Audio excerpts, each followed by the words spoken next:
പ്രത്യേകാലുള്ള ക്രിസ്തീയ സ്നേഹ വന്ദനം ഞാൻ അറിയിക്കുന്നു. ഈ നിലയിൽ ഈ ഒരു സൂം എന്ന പ്ലാറ്റ്ഫോമിൽ നടക്കുന്ന ഈ ആത്മീക ശുശ്രൂഷയിൽ പങ്കെടുക്കുവാനിടയായതിൽ ഞാൻ ദൈവത്തെ വളരെയധികം സ്തുതിക്കുന്നു, സ്തോത്രം ചെയ്യുന്നു. പെനിയേൽ മീഡിയയെ ഓർത്ത് ഞാൻ ദൈവത്തെ സ്തുതിക്കുന്നു. പെനിയേൽ മീഡിയയിലൂടെ വരുന്ന പ്രഭാത സന്ദേശം, ശുഭദിനമൊക്കെ ഞാൻ മിക്കവാറും ശ്രദ്ധിക്കാറുണ്ട്. അനേകർക്ക് ഞാനത് ഷെയർ ചെയ്യാറുണ്ട്. അതുമാത്രമല്ല, നമ്മുടെ സഹോദരൻ ബിജു സഹോദരനുമായിട്ട് വളരെ നല്ല ഒരു ബന്ധം കഴിഞ്ഞ നാളുകളിൽ പുലർത്തുവാനും ഒരുമിച്ച് പല നിലകളിൽ ആത്മീക ശുശ്രൂഷകളിൽ ഒരുമിച്ച് പങ്കെടുക്കുവാനും കഴിഞ്ഞ നാളുകളിൽ കർത്താവ് സഹായിച്ചതോർത്ത് നന്ദിയോടുകൂടെ ദൈവത്തെ സ്തുതിക്കുന്നു, സ്തോത്രം ചെയ്യുന്നു. നേരത്തെ ഓർപ്പിച്ചതുപോലെ എന്നോട് സംസാരിക്കാൻ ആവശ്യപ്പെട്ടിട്ടുള്ള വിഷയം കുടുംബം, ദൈവത്തിന്റെ പദ്ധതിയിലെ കുടുംബം എന്നുള്ളതാണ്. ആ വിഷയത്തെ സംബന്ധിച്ച് ചില കാര്യങ്ങൾ പറയാമെന്ന് ഞാൻ ആഗ്രഹിക്കുകയാണ്. എന്നാൽ എന്നേക്കാൾ കുടുംബജീവിതത്തിൽ അനുഭവ സമ്പത്തും ഒക്കെ ഉള്ള ആളുകൾ, അറിവുള്ള ആളുകൾ പലരും ഇവിടെ ഇരിപ്പുണ്ട്, അല്ലെങ്കിൽ ഈ പ്ലാറ്റ്ഫോമിൽ വന്നിട്ടുണ്ട്, ഈ സന്ദേശം കേട്ടുകൊണ്ടിരിക്കുന്നുണ്ടെന്ന് എനിക്കറിയാം. എങ്കിലും കർത്താവ് എനിക്ക് തന്ന ആലോചനകളെ വളരെ വിനയത്തോടുകൂടെ കർത്താവിൽ ആശ്രയിച്ചുകൊണ്ട് പങ്കുവെക്കാനായിട്ട് ഞാൻ ആഗ്രഹിക്കുക. വളരെ മനോഹരമായ 2 ഗാനങ്ങൾ സഹോദരൻ ജെയിംസിലൂടെ നമുക്ക് കേൾക്കുവാനും ഇടയായി തീർന്നു.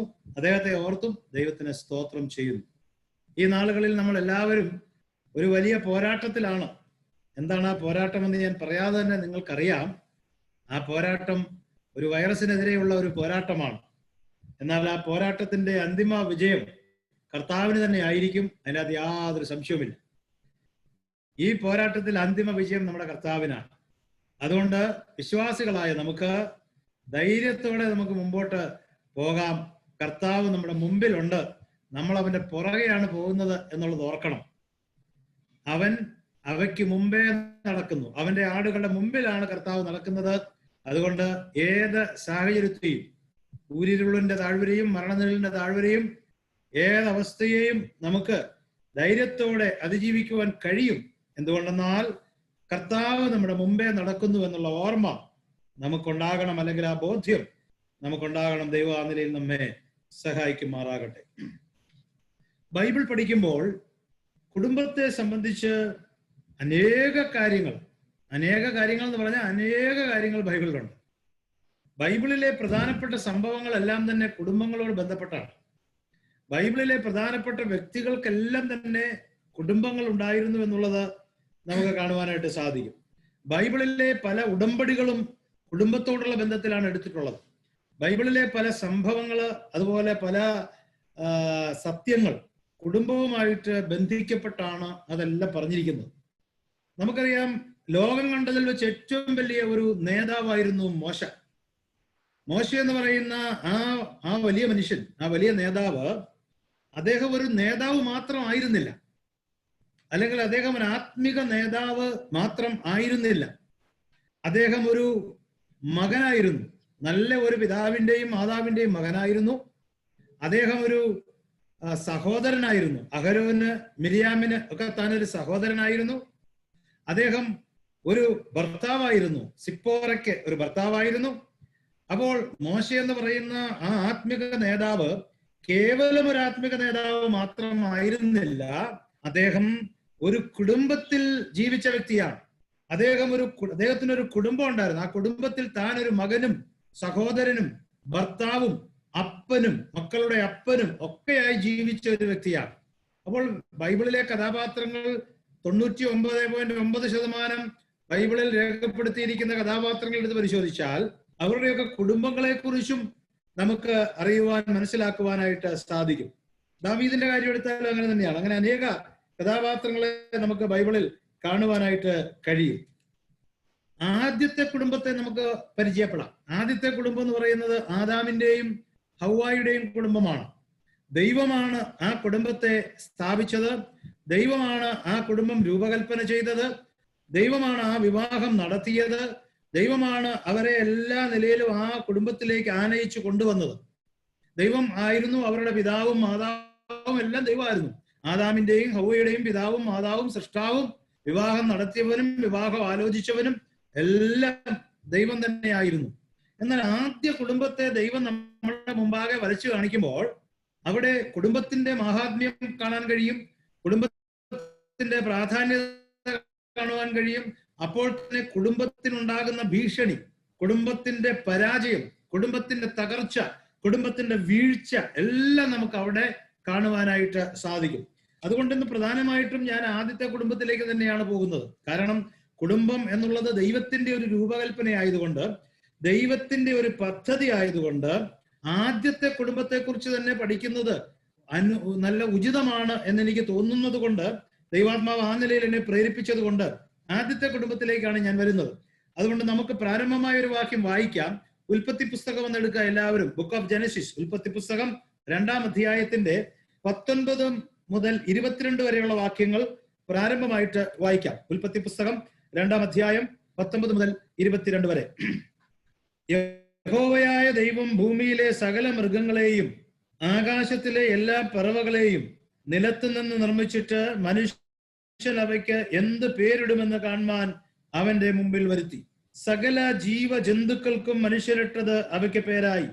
മനുഷ്യൻ എല്ലാ കന്നുകാലികൾക്കും ആകാശത്തിലെ പറവകൾക്കും എല്ലാ കാട്ടുമൃഗങ്ങൾക്കും പേരിട്ടു. എങ്കിലും മനുഷ്യന് തക്കതായൊരു തുണ കണ്ടുകിട്ടിയില്ല. ആകയാൽ യഹോവയായ ദൈവം മനുഷ്യന് ഒരു ഗാഢനിദ്ര വരുത്തി. അവൻ ഉറങ്ങിയപ്പോൾ അവന്റെ വാരിയെല്ലുകളിൽ ഒന്നെടുത്ത് അതിന് പകരം മാംസം പിടിപ്പിച്ചു. യഹോവയായ ദൈവം മനുഷ്യനിൽ നിന്നെടുത്ത വാരിയെല്ലിനെ ഒരു സ്ത്രീയാക്കി അവളെ മനുഷ്യന്റെ അടുക്കൽ കൊണ്ടുവന്നു. പലപ്പോഴും നാം വായിച്ചിട്ടുള്ളതും വിവാഹവേദികളിൽ പ്രസംഗിച്ചു കേട്ടിട്ടുള്ളതുമായ അനുഗ്രഹീതമായ ഒരു ചില വാക്യങ്ങളാണ് ഇപ്പോൾ നാം ഇവിടെ വായിച്ചതായ വാക്യങ്ങൾ. ഈ വാക്യത്തിൽ നിന്നൊരു പക്ഷേ നിങ്ങൾ ഇതിനു മുമ്പ് ധാരാളം കാര്യങ്ങൾ കുടുംബത്തോടുള്ള ബന്ധത്തിൽ കേട്ടിട്ടുണ്ട് എന്നെനിക്കറിയാം. മാത്രമല്ല, ഈ വിഷയത്തിൽ പ്രബുദ്ധരായിട്ടുള്ള അനേകര് എന്നെ ശ്രദ്ധിക്കുന്നുണ്ടെന്ന് എനിക്കറിയാം. എന്നുവരികിലും ദൈവത്തിന്റെ പരിശുദ്ധാത്മാവ് പ്രാരംഭത്തിൽ ഞാൻ ഓർപ്പിച്ചതുപോലെ എന്റെ ഹൃദയത്തിൽ നൽകിയ ചില ആലോചനകളെ ഞാൻ പങ്കുവെക്കുവാനായിട്ട് ആഗ്രഹിക്കുകയാണ്. അതുകൊണ്ട് ഒന്നാമതായിട്ട് ഞാൻ പറയാൻ ആഗ്രഹിക്കുന്നത്, വിവാഹം ദൈവത്തിന്റെ പദ്ധതിയാണ് എന്ന് പറയുമ്പോൾ വിവാഹത്തിനുള്ള ആഗ്രഹം, ദ ഡിസയർ ഫോർ മാരേജ്, അതിനെക്കുറിച്ച് ചില കാര്യങ്ങൾ ഞാൻ പ്രാരംഭമായി പറയട്ടെ. ഒന്നാമത് ഞാൻ പറയാൻ പോകുന്നത് ഡിസയർ ഫോർ മാരേജ് എന്നുള്ളതാണ്. വിവാഹത്തിനുള്ള ആഗ്രഹം. ചെറുപ്പക്കാർക്ക് വിവാഹം കഴിക്കാൻ ആഗ്രഹമുണ്ട്, ശരിയല്ലേ? വിവാഹം കഴിക്കാൻ ആഗ്രഹമുണ്ട്. എന്നാൽ ചില ചെറുപ്പക്കാർക്ക് അങ്ങനെ ആഗ്രഹം ഇല്ലെന്നാണ് ഞാൻ കേട്ടിരിക്കുന്നത്. ചിലരെ ഞാൻ കണ്ടിട്ടുമുണ്ട് കേട്ടോ, അങ്ങനെയുള്ളവരെ കണ്ടിട്ടുണ്ട്. വിദേശ രാജ്യങ്ങളിലൊക്കെ, അമേരിക്കയിലൊക്കെ ഒത്തിരി ചെറുപ്പക്കാർക്കോ ചെറുപ്പക്കാരികൾക്കോ വിവാഹം കഴിക്കാൻ ആഗ്രഹമില്ല എന്ന് ഞാൻ കേട്ടിട്ടുണ്ട്. എന്നാൽ പൊതുവെ എല്ലാവർക്കും വിവാഹം കഴിക്കാൻ ആഗ്രഹമുണ്ട്. മാത്രമല്ല, ഒരു എതിർ ലിംഗത്തിൽപ്പെട്ട ഒരാളെ കാണുമ്പോൾ ആ വ്യക്തിയോട് ഒരടുപ്പം തോന്നാറുണ്ട്. അല്ലെങ്കിൽ ആ വ്യക്തിയെ കാണുമ്പോൾ, വിവാഹം കഴിക്കാത്ത ഒരാളാണെങ്കിൽ ഈ പെൺകുട്ടിയാണോ ഞാൻ വിവാഹം കഴിക്കേണ്ടത്, അല്ലെങ്കിൽ ആ പെൺകുട്ടിയാണോ വിവാഹം കഴിക്കേണ്ടത് എന്ന ചിന്തയൊക്കെ ചെറുപ്പക്കാർക്ക് ഉണ്ടാകാൻ സാധ്യതയുണ്ട്. ഒരുപക്ഷെ എന്റെ ആദ്യത്തെ പോയിന്റ് വിവാഹം കഴിക്കാത്തവർക്ക് വേണ്ടിയുള്ള ഒരു പോയിന്റ് ആയിരിക്കുമെന്ന് ഞാൻ ചിന്തിക്കുകയാണ്. ആദ്യത്തെ പോയിന്റ് അങ്ങനെയാണ് പറഞ്ഞു വരുന്നത്, വിവാഹം കഴിക്കാത്തവർക്ക് വേണ്ടിയുള്ള പോയിന്റാണ്. അതായത്, നിങ്ങളുടെ ജീവിതത്തിൽ വിവാഹം കഴിക്കുവാനുള്ള ഒരു ആഗ്രഹം അത് ദൈവമാണ് തരുന്നത് എന്ന് നിങ്ങൾ മനസ്സിലാക്കണം. വിവാഹം കഴിക്കാനുള്ള ആഗ്രഹം അത് ദൈവമാണ് തരുന്നത്. അത് ഏത് പ്രായത്തിൽ അത് വരുമെന്ന് പറയാനൊന്നും എനിക്കറിയത്തില്ല. എനിക്ക് വിവാഹം കഴിക്കാനുള്ള ആഗ്രഹം എൻ്റെ വ്യക്തിപരമായ ജീവിതത്തിൽ എന്നുണ്ടായോ അന്ന് മുതൽ പ്രാർത്ഥിക്കുവാൻ ഒരു ദൈവദാസൻ എന്നോട് പറഞ്ഞതുകൊണ്ട് ഞാൻ അന്ന് മുതൽ പ്രാർത്ഥിക്കുവാൻ തുടങ്ങിയ വ്യക്തിയാണ്. അപ്പോൾ വിവാഹം കഴിക്കുവാനുള്ള ആഗ്രഹം ഉണ്ടാകുന്നത് ഒരു പാപമല്ല എന്ന് ചെറുപ്പക്കാരും ചെറുപ്പക്കാരികളും മനസ്സിലാക്കണം. വിവാഹം കഴിക്കാനുള്ള ആഗ്രഹം മനസ്സിലുണ്ടാകുന്നത് ഒരു പാപമല്ല. കാരണം ഞാൻ പറയാം, ഈ വാക്യത്തിൽ നിന്ന് പറയാം. 19-ാം വാക്യം നിങ്ങളൊന്ന് വായിച്ചാട്ടെ. വായിക്കണ്ട, ഞാൻ വായിച്ചേൽപ്പിക്കാം. നമ്മൾ വായിച്ചാണല്ലോ. യഹോവയായ ദൈവം ഭൂമിയിലെ സകല മൃഗങ്ങളെയും ആകാശത്തിലെ എല്ലാ പറവകളെയും നിലത്തു നിന്ന് നിർമ്മിച്ചിട്ട് മനുഷ്യൻ എന്ന് പറഞ്ഞ ആദാം അവയ്ക്ക് എന്ത് പേരിടുമെന്ന് കാണുവാൻ അവന്റെ മുമ്പിൽ വരുത്തി. എന്തിനാണ് ദൈവം ഇങ്ങനെ ഒരു കാര്യം ചെയ്തത്? ആദാമിന്റെ ബ്രില്യൻസ് തെളിയിക്കാനാണോ ദൈവം ഇങ്ങനെ ഒരു കാര്യം ചെയ്തത്? അതായത്, ആദാമിനെ സൃഷ്ടിച്ചു, ഏദൻ തോട്ടത്തിലാക്കി, ആദാമിന്റെ മുമ്പിൽ എല്ലാ ജീവജാലങ്ങളെയും ഇങ്ങനെ കൊണ്ടുവരികയാണ്. അപ്പോൾ ഓരോ ജീവജാലങ്ങളും അവർ ജോഡിയായിട്ട് ഇങ്ങനെ ആദാമിന്റെ മുമ്പിലൂടെ പോകുകയാണ്. അപ്പൊ ആദാമിന്റെ കഴിവൊന്ന് എക്സ്പോസ് ചെയ്യാൻ വേണ്ടി ആയിരുന്നുവോ എന്ന് നമുക്ക് ന്യായമായിട്ടൊരു ചിന്തയുടെ ഉണ്ടാകാം. പക്ഷേ അതിന്റെ തൊട്ട് താഴത്തെ വാക്യം വായിക്കുമ്പോൾ ആദാമിന്റെ കഴിവ് എക്സ്പോസ് ചെയ്യുക എന്നുള്ളതല്ല ദൈവത്തിന്റെ ഉദ്ദേശം. ദൈവത്തിനൊരു പ്രത്യേക ഉദ്ദേശം ആ പ്രവൃത്തിയിൽ ഉണ്ടായിരുന്നു. എല്ലാ മൃഗങ്ങളെയും ആദാമിന്റെ മുമ്പിലൂടെ കടത്തിവിടുമ്പോൾ, എല്ലാ ജീവജാലങ്ങളെയും ആദാമിന്റെ മുമ്പിലൂടെ കടത്തിവിടുമ്പോൾ ആദാം അവയെല്ലാം നോക്കി അവയ്ക്ക് പേരിടുകയാണ്. ഇനി ആദാം കണ്ടുപിടിച്ച പേരല്ല അവയ്ക്കിട്ടത്. ആദാം കണ്ടുപിടിച്ച പേരല്ല അവയ്ക്കിട്ടത്. നമ്മളിവിടെ വായിക്കുന്നത് സകല ജീവജന്തുക്കൾക്കും മനുഷ്യൻ ഇട്ടത് അവയ്ക്ക് പേരായി എന്നാണ് വായിക്കുന്നത്. എന്നാൽ ഇംഗ്ലീഷ് ബൈബിൾ അങ്ങനെയല്ല വായിക്കുന്നത്. ഇംഗ്ലീഷ് ബൈബിളിൽ വായിക്കുന്നത് whatsoever Adam called every living creature, that was the name thereof. അതായിരുന്നു അവരുടെ പേരുകൾ എന്നാണ്. അതായത് ആദാം ഇട്ട പേരായിരുന്നു അതിന്റെ പേര് എന്ന് പറഞ്ഞാൽ ദൈവം നേരത്തെ തന്നെ ഇതിനെല്ലാം പേരിട്ടിട്ടുണ്ട്. എന്നാൽ ആദാം പേരിട്ടപ്പോൾ ആ ദൈവ ഉദ്ദേശ അതേ പേരാണ് ആദാം ഇട്ടത്. അപ്പോൾ ആദാമിന്റെ ആ ജ്ഞാനവും ദൈവത്തിന്റെ അറിവും ആദാമിന്റെ അറിവും ഏകദേശം ഈക്വലായിട്ട് ഒത്തുപോവുകയാണ്. അപ്പൊ ദൈവത്തിന്റെ മനസ്സിനോട് ആദാമിന്റെ മനസ്സും താദാമ്യം പ്രാപിച്ചിരിക്കുകയാണ്. അതുകൊണ്ട് ആദാം ഇട്ടത് അവയ്ക്ക് പേരായിരുന്നു എന്നാണ് ഇംഗ്ലീഷ് ബൈബിൾ വായിക്കുന്നത്. അതാണ് അതിന്റെ ശരിയായ ഭാഷാന്തരം. അപ്പോൾ ആദാം കണ്ടുപിടിച്ച പേരുകളൊന്നുമല്ല. ഇപ്പം ആന പോകുമ്പോ ആനയ്ക്ക് ആനയെന്ന് പേരിടും. മലയാളത്തിലല്ലാന്ന് എനിക്കറിയാം. എന്നാൽ ആന പോകുമ്പോ ആനയ്ക്ക് ആനയെന്ന് പേരിട്ടത് ആനയ്ക്ക് ആനയെന്ന് ദൈവം ആദ്യം തന്നെ പേരിട്ടത് കൊണ്ടാണ് ആദാമിന് ആനയെന്ന് പേരിടുവാനായിട്ട് സാധിച്ചത്. മനസ്സിലായല്ലോ ഞാൻ പറഞ്ഞത്? അപ്പോൾ ആദാമിന്റെ കഴിവ് എക്സ്പോസ് ചെയ്യാനല്ല, പിന്നെന്തുവാ അതിന്റെ തൊട്ടടുത്ത വാക്യത്തില് 21-ാം വാക്യത്തിൽ വായിക്കുന്നത് ആകയാൽ യഹോവയായ ദൈവം മനുഷ്യനൊരു ഗാഢനിദ്ര വരുത്തി. അതിന് തൊട്ട് മുകളിൽ എന്താ വായിക്കുന്നത്? ഈ എല്ലാ കാട്ടുമൃഗങ്ങൾക്കും പേരിട്ടെങ്കിലും മനുഷ്യന് തക്കതായൊരു തുണ കണ്ടുകിട്ടിയില്ല. എന്താ അങ്ങനെ പറയാൻ കാര്യം? ഈ പ്രവൃത്തിയിലൂടെ ദൈവം ഒരു കാര്യം ചെയ്യുകയായിരുന്നു. എന്താ? ആദാമിന്റെ ഉള്ളിൽ വിവാഹത്തിനുള്ള ഒരാഗ്രഹം ജനിപ്പിക്കുകയായിരുന്നു. ആദാമിന്റെ ഉള്ളിൽ വിവാഹത്തിനുള്ള ആഗ്രഹത്തെ ദൈവം ജനിപ്പിക്കുകയായിരുന്നു. അപ്പോൾ ഈ മൃഗങ്ങൾക്കെല്ലാം പേരിട്ട് കഴിഞ്ഞപ്പോൾ വിവാഹത്തിനുള്ള ഒരാഗ്രഹം, ഒരു ജീവിത പങ്കാളി വേണമെന്നുള്ള ആഗ്രഹം. എനിക്കൊരു പങ്കാളിയില്ലല്ലോ, ഈ മൃഗങ്ങൾക്കുള്ളതുപോലെ എനിക്കൊരു തുണയില്ലല്ലോ, എനിക്കൊരു സഹായി ഇല്ലല്ലോ എന്ന ചിന്ത ആദാമിനെ ഭരിച്ചപ്പോൾ ഉടനെ തന്നെ ദൈവം അവിടെ അതിനൊരു പരിഹാരം ഉണ്ടാക്കി എന്നുള്ളതാണ്. അപ്പോൾ ഒന്നാമത് ഞാൻ പറയട്ടെ, ദൈവത്തിന്റെ പദ്ധതി ആയതുകൊണ്ട് വിവാഹത്തിനുള്ള ആഗ്രഹവും ദൈവികമാണ് എന്ന് നമ്മൾ മനസ്സിലാക്കണം. Desire for marriage is divine.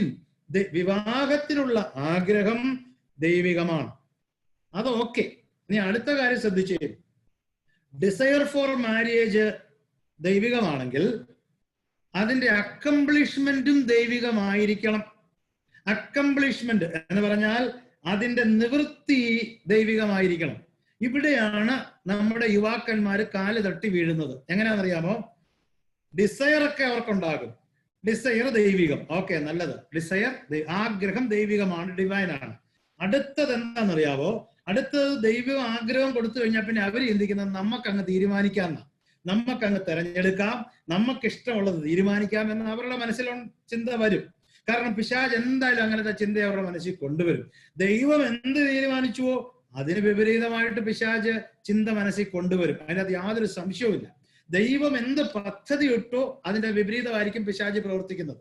അപ്പൊ ഡിസയർ ദൈവം കൊടുത്തു. അടുത്തതായിട്ട് എന്താ നമ്മൾ വായിക്കുന്ന 21-ാം വാക്യം? ആകയാൽ, therefore, ആകയാൽ എന്താ ചെയ്തേ? യഹോവയായ ദൈവം മനുഷ്യനൊരു ഗാഢനിദ്ര. നോക്കുക, വിവാഹത്തിന്റെ ആഗ്രഹം തരുന്ന ദൈവം. കാരണം ദൈവത്തിന്റെ പ്ലാൻ ആയതുകൊണ്ട്, ദൈവത്തിന്റെ സ്ഥാപനമായതുകൊണ്ട്, ദൈവം സ്ഥാപിച്ച സ്ഥാപനമായതുകൊണ്ട് അതിനുള്ള ആഗ്രഹം തരുന്നത് ദൈവമാണ്. രണ്ടാമത്തേത്, അത് നിവർത്തിക്കേണ്ടതും ദൈവം ആയിരിക്കണം. ദൈവമാണ് നിവർത്തിക്കേണ്ടത്. എന്ന് പറഞ്ഞാൽ ആദാം ഉടനെ തന്നെ പെണ്ണന്വേഷിച്ചു പോയില്ല. ആദാം അല്ല പെണ്ണന്വേഷിച്ചു പോകേണ്ടത്. ആദാം അല്ല ഹവ്വായെ നിർമ്മിക്കേണ്ടത്. ആദാം അല്ല ഹവ്വായെ കണ്ടുപിടിക്കേണ്ടത്. ഇവിടെയാണ് പരാജയം. വേദപുസ്തകത്തിന്റെ ആദ്യത്തെ പുസ്തകമായ ഉൽപ്പത്തിയിൽ തന്നെ വ്യക്തമായ plan, God's plan about marriage is revealed very vividly, വളരെ വ്യക്തമായി വിവാഹത്തെ കുറിച്ചുള്ള ദൈവത്തിന്റെ പ്ലാൻ വെളിപ്പെടുത്തിയിരിക്കുകയാണ്. You are not supposed to fulfill it. God should take the initiative and he should fulfill it എന്നുള്ളതാണ് ഇവിടെ നിന്ന് നമുക്ക് മനസ്സിലാക്കാനായിട്ട് സാധിക്കുന്നത്. മാത്രമല്ല അവിടെ ആദാം എന്ത് ചെയ്യുക? ആ സമയത്ത് ആദാം എന്ത് ചെയ്യുക? ആദാമിനെ ദൈവം ഒരു ഗാഢ നിദ്ര, ആദാം അങ്ങ് ഉറങ്ങിയെന്നാണ് വായിക്കുന്നത്. ആദാമിന് ഒരു ഗാഢനിദ്ര വരുത്തി. ഇതിനെ അനസ്തേഷ്യ എന്ന് വേണമെങ്കിൽ വിളിക്കാം. മെഡിക്കൽ രംഗത്ത് ജോലി ചെയ്യുന്ന നഴ്സുമാരും ഡോക്ടർമാരും ഒക്കെ പറയും, this is what is the first mentioning of anaesthesia. അനസ്തേഷ്യയെ കുറിച്ചുള്ള ആദ്യം പറഞ്ഞിരിക്കുന്ന ഭാഗം ഇതാണ്. അതിന് ഞാൻ ഇതിലൊന്നും പറയുന്നില്ല. പിന്നെ ഇതിന് സർജറി, അവിടെ ഒരു സർജറി നടക്കുന്നു എന്ന് പറഞ്ഞിട്ടുണ്ട്. സർജറിയാണ്, അവിടെ ഒരു സർജറി നടന്നിട്ടുണ്ട്. അതിനും ഞാൻ എതിരല്ല. അതും അങ്ങനെ തന്നെ ചിന്തിച്ചു കൊള്ളുക. പക്ഷേ Adam was not involved in that process. ആ കാര്യത്തിൽ ആദാമിന് ഒരു പെൺകുട്ടിയെ കൊടുക്കുന്ന അല്ലെങ്കിൽ ഒരു പെൺകുട്ടിയെ ജീവിത പങ്കാളിയായിട്ട് നൽകുന്ന ആ വിഷയത്തിൽ ആദാം എന്ന് പറയുന്ന വ്യക്തി അൺഇൻവോൾവ്ഡ് ആയിരുന്നെങ്കിൽ, പ്രിയമുള്ളവരെ, ചെറുപ്പക്കാരത്തികളെ, ഞാൻ നിങ്ങളോട് ഇങ്ങനെ പറയട്ടെ, വിവാഹത്തിനുള്ള ആഗ്രഹം നിങ്ങളുടെ മനസ്സിലുണ്ടെങ്കിൽ ദാറ്റ് ഈസ് ഡിവൈൻ, അത് ദൈവികമാണ്. പക്ഷേ ആ കാര്യം നിങ്ങളല്ല അന്വേഷിച്ച് നടത്തേണ്ടത്. പിന്നെ ആരാ നടത്തേണ്ടത്? ദൈവമാണ് നടത്തേണ്ടത്. ആ ആഗ്രഹം തന്നത് ദൈവമാണെങ്കിൽ ദൈവം അത് നിങ്ങളുടെ ജീവിതത്തിൽ നടത്തിത്തരും. ഇനി വിവാഹം കഴിക്കുവാനുള്ള സമയമായിട്ടും വിവാഹം നടക്കുന്നില്ല എന്ന ഭാരവും പ്രയാസവുമുള്ള മക്കളുണ്ടെങ്കിൽ, അല്ലെങ്കിൽ അങ്ങനെയുള്ള മാതാപിതാക്കൾ അവരെ കുറിച്ച് അങ്ങനെ ചിന്തിക്കുന്നുണ്ടെങ്കിൽ, അവർക്കും ആശ്വാസദായകമായ ഈ കാര്യം ഒന്നുകൂടെ ഞാൻ പറയട്ടെ. വിവാഹം സ്ഥാപിച്ചത് ദൈവം, വിവാഹത്തിന്റെ ആഗ്രഹം നൽകുന്ന ദൈവം, വിവാഹം നടത്തുന്നതും ദൈവമാണ്. ജീവിത പങ്കാളിയെ കൊണ്ടുത്തരുന്നത്, കാണിച്ചു തരുന്നത്, ചൂണ്ടിക്കാണിക്കുന്നത് അത് ദൈവമാണ്. അതിന്റെ മുൻകൈ എടുത്ത് പ്രവർത്തിക്കുന്നത് എന്ന് വേർപെട്ട ദൈവജനങ്ങളുടെ ഇടയിലുള്ള ചെറുപ്പക്കാരത്തികളും വ്യക്തമായി മനസ്സിലാക്കണം. ഞാൻ ദൈവത്തിന്റെ വചനത്തിൽ നിന്ന് മനസ്സിലാക്കിയ ഒരു വസ്തുതയാണ് ഞാൻ നിങ്ങളോട് പറയുന്നത്. അതാണ് പ്രധാനപ്പെട്ട കാര്യം. ഇവിടെ ആദാം ഉറങ്ങുകയായിരുന്നു എന്ന് പറഞ്ഞാൽ ആദാമിന് എൻ്റെ അകത്ത് യാതൊരു ഇൻവോൾവ്മെന്റും ഇല്ല എന്ന് ഞാൻ പറഞ്ഞുവല്ലോ. ആദാം സ്ലീപ്പിംഗ് ആയിരുന്നു. അതുപോലെ ആയിരിക്കണം നമ്മൾ. നാം അവിടെ എന്താ? പാസീവാണ്. നാം അവിടെ ഇനീഷ്യേഷൻ എടുക്കുന്നില്ല എന്നുള്ള കാര്യം നാം മനസ്സിലാക്കണം. ഇനി ഞാനൊരു കാര്യം പറയട്ടെ. നീതിമാൻ വിശ്വാസത്താൽ ജീവിക്കുമെന്ന് പറഞ്ഞിരിക്കുന്നത് വിവാഹത്തോടുള്ള ബന്ധത്തിൽ ആപ്ലിക്കബിൾ ആയിട്ടുള്ള ഒരു വാക്യമാണോ പ്രിയ സഹോദരി സഹോദരന്മാരെ? തീർച്ചയായിട്ടും ആ വാക്യം വിവാഹ ജീവിതത്തിലും പ്രാവർത്തികമാക്കാം. രക്ഷിക്കപ്പെടുന്നതിനുള്ള ബന്ധത്തിൽ ആ വാക്യം പ്രാവർത്തികമാക്കാം. നീതിമാൻ വിശ്വാസത്താൽ ജീവിക്കും. രക്ഷിക്കപ്പെടുന്നതിന് ശേഷമുള്ള അനുദിന ജീവിതത്തിലും നീതിമാൻ വിശ്വാസത്താൽ തന്നെയാണ് ജീവിക്കുന്നത്. അങ്ങനെയാണെങ്കിൽ പ്രിയമുള്ളവരെ, നീതിമാൻ എങ്ങനെയാ ജീവിക്കേണ്ടത്? നീതിമാൻ വിശ്വാസത്താലാ ജീവിക്കേണ്ടത്. നീതിമാന്റെ വിവാഹകാര്യം എങ്ങനെയാ നടക്കേണ്ടത്? വിശ്വാസത്താലാണ് നടക്കേണ്ടത്. എന്നാൽ ദുഃഖകരം എന്ന് പറയട്ടെ, ദൈവത്തിൽ വിശ്വാസമില്ലാത്ത ഒരു തലമുറ വളർന്നു വരുന്നുണ്ട്. ആ ദൈവത്തിൽ വിശ്വാസമില്ലാത്തതിന്റെ തെളിവാണ് അവർ തനിയെ ജീവിത പങ്കാളികളെ കണ്ടെത്തി അവർക്ക് ബോധിച്ചവരെ വിവാഹം കഴിക്കുന്നു. മാതാപിതാക്കൾക്ക് താല്പര്യമില്ല, സഭയിലുള്ളവർക്ക് താല്പര്യമില്ല, അവർക്ക് ബോധിച്ചവരെ അവർ വിവാഹം കഴിക്കുമ്പോൾ ദൈവത്തിലുള്ള വിശ്വാസത്തിന്റെ കുറവാണ് അവിടെ വെളിപ്പെടുത്തുന്നത്. ഞാൻ ഈ ദൈവത്തിൽ വിശ്വസിക്കുന്നില്ല എന്നല്ലേ അവർ പറയുന്നത്. ഞാൻ ഈ ദൈവത്തിൽ വിശ്വസിക്കുന്നില്ല, ആശ്രയിക്കുന്നില്ല എന്നല്ലേ അവർ വിളിച്ചു പറയുന്നത്.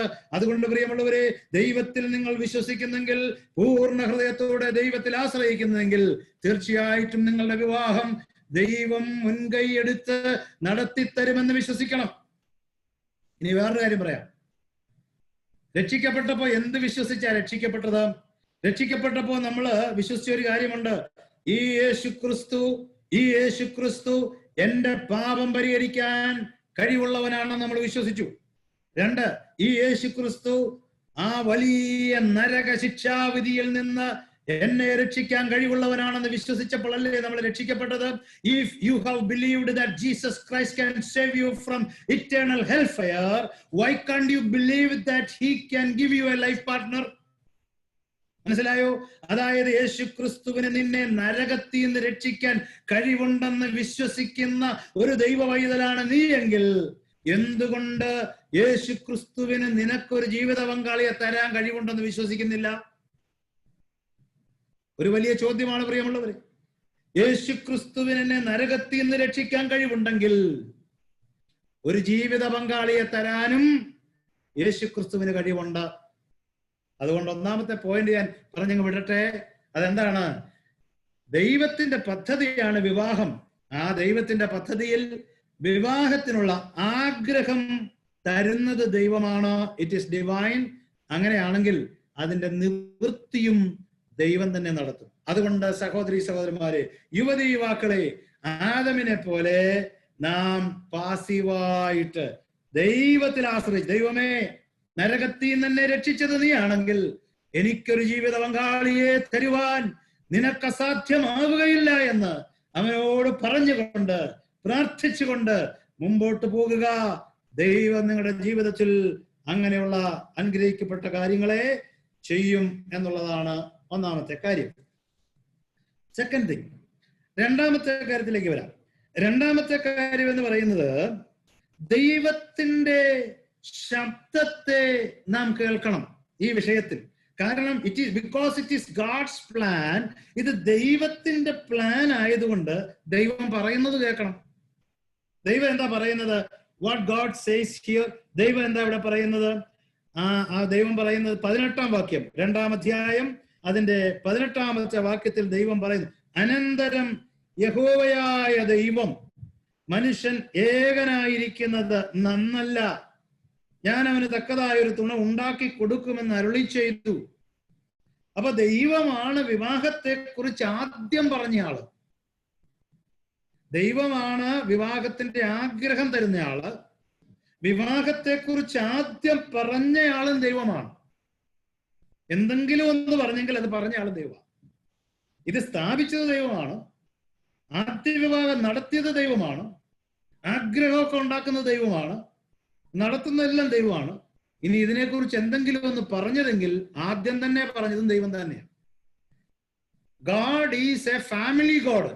നമ്മുടെ ദൈവം ഒരു ഫാമിലി ഗോഡാണ്. നിങ്ങൾക്ക് അറിയാവോ അത്? നമ്മുടെ ദൈവത്തിന് കുടുംബം എന്ന് പറഞ്ഞാൽ ഭയങ്കര ഇഷ്ടമാണ്. ദൈവത്തിന് കുടുംബം എന്ന് പറഞ്ഞാൽ ഒരു അറപ്പല്ല. കത്തോലിക്കയിലെ അച്ഛന്മാരെയൊക്കെ കാണുമ്പം ദൈവത്തിന് കുടുംബത്തോട് വെറുപ്പാണെന്ന് നമുക്ക് തോന്നി. കാരണം അവർ വിവാഹം കഴിക്കത്തില്ല. എങ്ങനെ കിട്ടിയ ആശയമെന്ന് എനിക്ക് പലതായിട്ട് ഞാൻ ആലോചിച്ചിട്ടൊന്നും മനസ്സിലാകുന്നില്ല. വിവാഹം കഴിക്കരുത് എന്നുള്ള ആശയം അവർക്ക് എവിടെ നിന്ന് വരുന്നു? ദൈവം വിവാഹത്തിനെതിരല്ല, കുടുംബത്തിനെതിരല്ല. കുടുംബത്തെ സ്നേഹിക്കുന്ന ഒരു ദൈവമാണ് നമ്മുടെ ദൈവം. കുടുംബത്തെ ഏറ്റവും ഉന്നതമായിട്ട് കാണുന്ന ഒരു ദൈവമാണ് നമ്മുടെ ദൈവം. കുടുംബത്തിന് വലിയ സ്ഥാനമാണ് ദൈവത്തിന്റെ മനസ്സിലുള്ളത്. ദൈവം പറയാ അവൻ ഏകനായിരിക്കുന്നത് നന്നല്ലെന്ന്, അവനൊരു കുടുംബം വേണമെന്ന്. അപ്പൊ ദൈവത്തിന്റെ മനസ്സിൽ തന്നെ ഒരു കുടുംബമുണ്ട്. മാത്രമല്ല ഒരു കുടുംബം ഉണ്ടാക്കിയിട്ട് ആ കുടുംബത്തിന്റെ അടുക്കൽ, അല്ലെങ്കിൽ ആദാമിനെ ഹവ്വയും സൃഷ്ടിച്ചതിന് ശേഷം ആദാമിന്റെ ഹവ്വയുടെ അടുക്കൽ എന്നും വരുന്ന ഒരു ദൈവം. എന്തിനാ വരുന്നേ? നമ്മളെന്തിനാ ചിലപ്പോൾ ചില വീടുകളിൽ, ഇപ്പോൾ നമുക്ക് ഇഷ്ടമുള്ള വീടുകളിൽ നമ്മൾ പോകാറുണ്ട് അല്ലേ? ചിലപ്പോൾ ചില വൈകുന്നേരങ്ങളിൽ നമ്മൾ ചില വീടുകൾ സന്ദർശിക്കാറുണ്ട്. എല്ലാ വീടുകളും ഒന്നും നമ്മൾ സന്ദർശിക്കാറില്ല. ചില വീടുകളിൽ നമ്മൾ പ്രത്യേകം പോകാറുണ്ട്. ചില കുടുംബങ്ങളെ നമുക്ക് ഇഷ്ടമാണ്, ചില വീട്ടുകാരെ നമുക്ക് ഇഷ്ടമാണ്. എന്താ കാര്യം എന്നറിയാമോ? നമ്മൾ അവിടെ ചെല്ലുമ്പോൾ അവർ നമ്മളെ നന്നായിട്ട് സ്വീകരിക്കുകയും നല്ലപോലെ സ്നേഹിക്കുകയും ബലമൊക്കെ വെച്ചു വിളമ്പിയൊക്കെ തരുകയൊക്കെ ചെയ്യുമ്പോൾ നമുക്ക് അവരോടൊരു വലിയൊരു സ്നേഹമല്ലേ? അപ്പോ അങ്ങനെ നമ്മൾ ആ വീട്ടിൽ പോകാൻ ആഗ്രഹിക്കും അല്ലെ? സമയം കിട്ടുമ്പോഴൊക്കെ അവിടേക്ക് പോകാനും അവർ നമ്മുടെ, അപ്പം ആ കുടുംബത്തിൽ പോകാൻ നമുക്ക് താല്പര്യമാണ്. അപ്പൊ നിങ്ങളൊന്ന് ആലോചിച്ച് നോക്കിയേ, ഈ കുടുംബം, ദൈവം കുടുംബത്തെ വളരെ സ്നേഹിക്കുകയും ഒരു കുടുംബത്തിൽ പോകാൻ ദൈവം ആഗ്രഹിച്ചുകൊണ്ട് ഒരു കുടുംബത്തെ ഉണ്ടാക്കി. യേശുക്രിസ്തു ജനിച്ചപ്പോൾ, ലോകരക്ഷിതാവായ യേശുക്രിസ്തു ജനിച്ചപ്പോൾ ഒരു കുടുംബത്തിൽ ജനിച്ചു. ഒരു കുടുംബത്തിൽ ജനിച്ചു. കന്യകാജനനം ആയിരുന്നെങ്കിലും അതൊരു കുടുംബത്തിൽ താൻ വളരണമെന്ന് ദൈവം ആഗ്രഹിച്ചു. അപ്പോ കുടുംബത്തിന് വളരെ പ്രാധാന്യമുണ്ട്. യേശുക്രിസ്തുവിന്റെ പരസ്യ ശുശ്രൂഷ വേളകളിലെല്ലാം എത്ര കുടുംബങ്ങളെയാണ് അവിടെ നമ്മൾ കാണുന്നത്. ലാസറിന്റെ കുടുംബം, മാർത്തയുടെ മറിയുടെ ലാസറിന്റെയും കുടുംബം, അതുപോലെ പത്രോസിന്റെ കുടുംബം, അങ്ങനെ ഒത്തിരി ഒത്തിരി കുടുംബങ്ങൾ. ആ കുടുംബങ്ങളിലെല്ലാം കർത്താവ് പോകുക, അവരെ സന്ദർശിക്കുക. കർത്താവിന് കുടുംബം എന്ന് പറയുമ്പോൾ എന്തൊരു സന്തോഷമാ, എന്തൊരു ആവേശമാ. കുടുംബത്തിൽ വസിക്കുന്നത് കർത്താവിന് എന്തൊരു ആവേശമാണെന്നറിയാമോ? എന്തുകൊണ്ടെന്നാൽ ആദിയിൽ പിതാവ്, പുത്രൻ, പരിശുദ്ധാത്മാവ്, ത്രിയേക ദൈവം അവരിരുന്ന് ആലോചിച്ച് തീരുമാനിച്ചതാണ് കുടുംബം ഉണ്ടാക്കണം, കുടുംബം ഉണ്ടാക്കണം. മനുഷ്യൻ ഏകനായിരിക്കുന്നതെന്നല്ല. കുടുംബം പണിയണം, കുടുംബം വേണം, എന്നിട്ട് ആ കുടുംബത്തില് എന്നും പോണം, അവരുടെ അടുക്ക പോണം. അല്ലേ? ലൂക്കോസിന്റെ സുവിശേഷം 24-ാം അധ്യായത്തില് എമ്മൗസിലേക്ക് പോയ ശിഷ്യന്മാര് അവരിങ്ങനെ നടന്നു പോയി, കൂടെ കർത്താവും നടന്നു. അവരാദ്യം അറിയുന്നില്ല. അങ്ങനെ കർത്താവ് നടന്നു, അവരോട് സംസാരിച്ച് തിരുവെഴുത്തുകളെയൊക്കെ ഇങ്ങനെ തെളിയിച്ചു കൊടുത്ത് ഇങ്ങനെ പോവുകയാണ്. അല്ലെ? എന്നിട്ട് അവരൊരു ഗ്രാമത്തിൽ എത്തിയപ്പോൾ അവര് പറഞ്ഞു, നേരം വൈകി, വീട്ടിൽ കയറിയിട്ട് പോവാം, വീട്ടിൽ താമസിക്കാന്ന് പറഞ്ഞു. അപ്പൊ കർത്താവ് അതിനെതിരൊന്നും പറഞ്ഞില്ല, നേരെ അവരുടെ കൂടെ ആ വീട്ടിലോട്ട് കയറുക. ഉയർത്തെഴുന്നേറ്റ കർത്താവ് ഉയർത്തെഴുന്നേൽക്കുന്നതിനും അല്ലെങ്കിൽ മരിക്കുന്നതിന് മുമ്പ് പരസ്യ ശുശ്രൂഷ വേളയിലും കർത്താവ് അനേക കുടുംബങ്ങളിൽ പോയി ആഹാരം കഴിച്ചിട്ടുണ്ട്, ആ കുടുംബത്തോട് കൂട്ടായ്മ ആചരിച്ചിട്ടുണ്ട്. എന്നാൽ ഉയർത്തെഴുന്നേറ്റ കർത്താവ് ആ സമയത്ത് എന്താ ചെയ്യുന്നത്? ആ കുടുംബത്തിൽ കയറി, അല്ലെങ്കിൽ ആ വീട്ടിൽ ചെന്നു, അവരോടുകൂടെ ആ വീട്ടിൽ ചെന്നു. പിന്നെന്താ വായിക്കുന്നത്? ആ വീട്ടില് അവിടെ ഹി ബ്രോക്ക് ദ ബ്രെഡ്, അല്ലെ? അവിടെ ആഹാരം അവൻ വിളമ്പിക്കൊടുത്തു. അപ്പൊ ആ ഒരു കുടുംബത്തെ സ്നേഹിക്കുന്ന ഒരു ദൈവമാണ് നമ്മുടെ ദൈവം. അവർ God is a family God. നമ്മുടെ ദൈവം ഒരു കുടുംബ ദൈവമാണ്, കുടുംബത്തെ സ്നേഹിക്കുന്ന ദൈവമാണ്. ആ ദൈവം കുടുംബത്തെ കുറിച്ച് പറഞ്ഞ വാക്കുകൾ, വചനങ്ങളാണ് നാം ചെവിക്കൊള്ളേണ്ടത്. ഇന്ന് അനേകരും വിവാഹം കഴിക്കുന്നുണ്ട്, പല ഉദ്ദേശത്തോടുകൂടെ വിവാഹം കഴിക്കുന്നുണ്ട്, പല നിലകളിലുള്ള ഒരുക്കങ്ങൾ ചെയ്താണ് വിവാഹം കഴിക്കുന്നത്, പല ലക്ഷ്യത്തോടുകൂടെ വിവാഹം കഴിക്കുന്നുണ്ട്. പക്ഷെ വിവാഹ ജീവിതം പരാജയപ്പെടുന്നതിന്റെ കാരണം എന്താണെന്നറിയാമോ? വിവാഹങ്ങൾ ഇന്ന് തകരുന്നതിന്റെ കാരണം എന്താണെന്നറിയാമോ? അതിന്റെ കാരണം അമ്മായിപ്പനാണെന്ന് ഒരു കൂട്ടര്, അമ്മായിമ്മയാണെന്ന് വേറൊരു കൂട്ടര്, അവളാണെന്ന് അവനാണെന്ന് അവള്, നാത്തൂനാണെന്നൊരാള്, അളിയനാണെന്ന് വേറൊരാള്. ഇത് നാത്തൂനും അളിയനും അമ്മായിപ്പനും അമ്മായിമ്മയൊന്നും അല്ല. ഏത് കുടുംബജീവിതം എവിടെ തകർന്നാലും അതിന്റെ പ്രധാനപ്പെട്ട ഉത്തരവാദികൾ ഇവര് രണ്ടുപേരുമാ, ഈ ഭാര്യയും ഭർത്താവുമാ. അതിന് യാതൊരു സംശയമില്ല. എന്താ കാര്യം? അവര് ദൈവത്തിന്റെ വചനത്തിന് ചെവി കൊടുക്കുന്നില്ല എന്നുള്ളതാണ്. 29-ാം സങ്കീർത്തനത്തിന്റെ 4-ാമത്തെ വാക്യത്തിൽ നമ്മൾ വായിക്കുന്നത് ദൈവത്തിന്റെ ശബ്ദം. എങ്ങനെയുള്ള ശബ്ദമെന്നാണ് വായിക്കുന്നത്? ദൈവത്തിന്റെ വചനം, യഹോവയുടെ ശബ്ദത്തെ കുറിച്ചാണല്ലോ 29-ാം സങ്കീർത്തനത്തിൽ മുഴുവനും വായിക്കുന്നത്. യഹോവയുടെ ശബ്ദം ശക്തിയോടെ മുഴങ്ങുന്നു, യഹോവയുടെ ശബ്ദം മഹിമയോടെ മുഴങ്ങുന്നു. ഞാൻ ഇങ്ങനെ പറയട്ടെ ആ വാക്യം എടുത്തുകൊണ്ട്, ഒരു കുടുംബത്തിൽ യഹോവയുടെ ശബ്ദം മുഴങ്ങാൻ അനുവദിച്ചാൽ അവിടെ ശക്തിയുണ്ട്. ഒരു കുടുംബത്തിൽ യഹോവയുടെ ശബ്ദം മുഴങ്ങാൻ അനുവദിച്ചാൽ അവിടെ മഹിമയുണ്ട്. ഒരു കുടുംബത്തിൽ ഭാര്യയും ഭർത്താവും ദൈവ ശബ്ദം മുഴങ്ങാൻ അനുവദിക്കണം. ദൈവത്തിന്റെ ശബ്ദം മുഴങ്ങുവാൻ രണ്ടുപേരും അനുവദിച്ചാൽ, അതിന് രണ്ടുപേരും ചെവി കൊടുത്താൽ അവിടെ ശക്തിയുണ്ട്. ശക്തിയുള്ളിടത്ത് തകർച്ചയുണ്ടോ? ശക്തിയുള്ളിടത്ത് കുടുംബം തകരുമോ? ശക്തിയുള്ളിടത്ത് കുടുംബം തകരത്തില്ല. അപ്പൊ പറയട്ടെ, എന്റെ കുടുംബത്തിൽ ദൈവത്തിന്റെ ശബ്ദമാണ് മുഴങ്ങേണ്ടത്, ഞാൻ അതിന് അനുവദിക്കണം. ദൈവത്തിന്റെ ശബ്ദം മുഴങ്ങണം, ഞാൻ അത് കേൾക്കണം. എന്റെ ഭാര്യ അങ്ങനെ ചെയ്യണം, എന്റെ മക്കൾ അങ്ങനെ ചെയ്യണം. ദൈവത്തിന്റെ ശബ്ദത്തിന് പ്രാധാന്യം. എന്നാൽ ഇന്ന് അനേക കുടുംബങ്ങളിലും മുഴങ്ങുന്ന ശബ്ദം ഏതാ?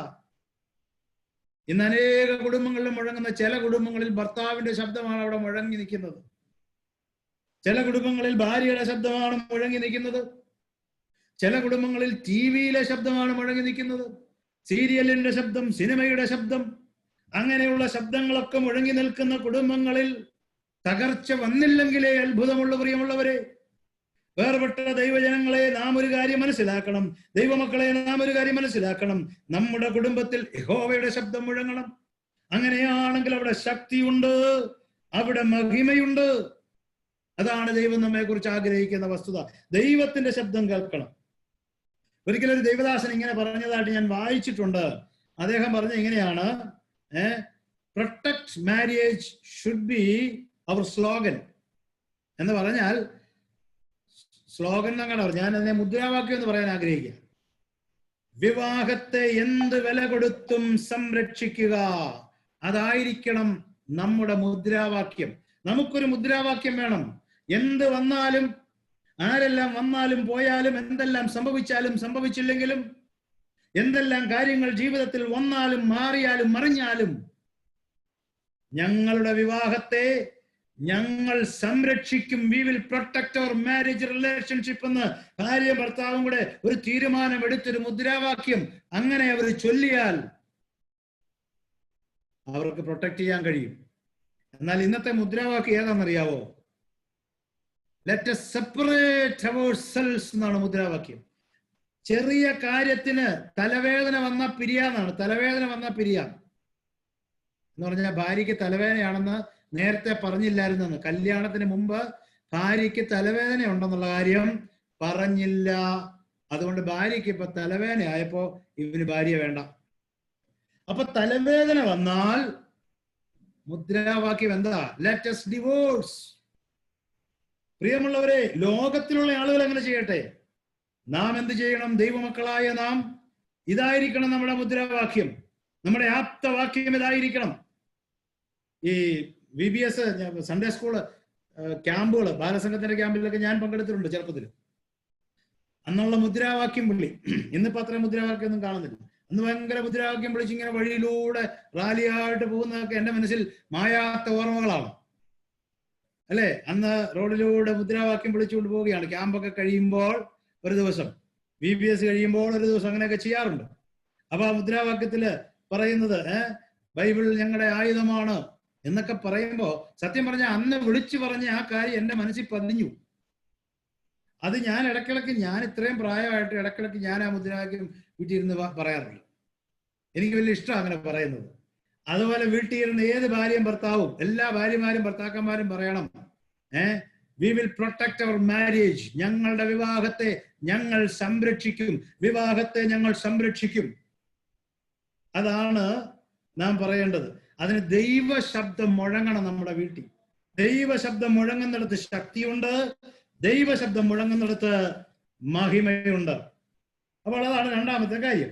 ഇനി ഞാൻ മൂന്നാമത്തെ വിഷയത്തിലേക്ക് വരാം. The third point, God's plan of marriage.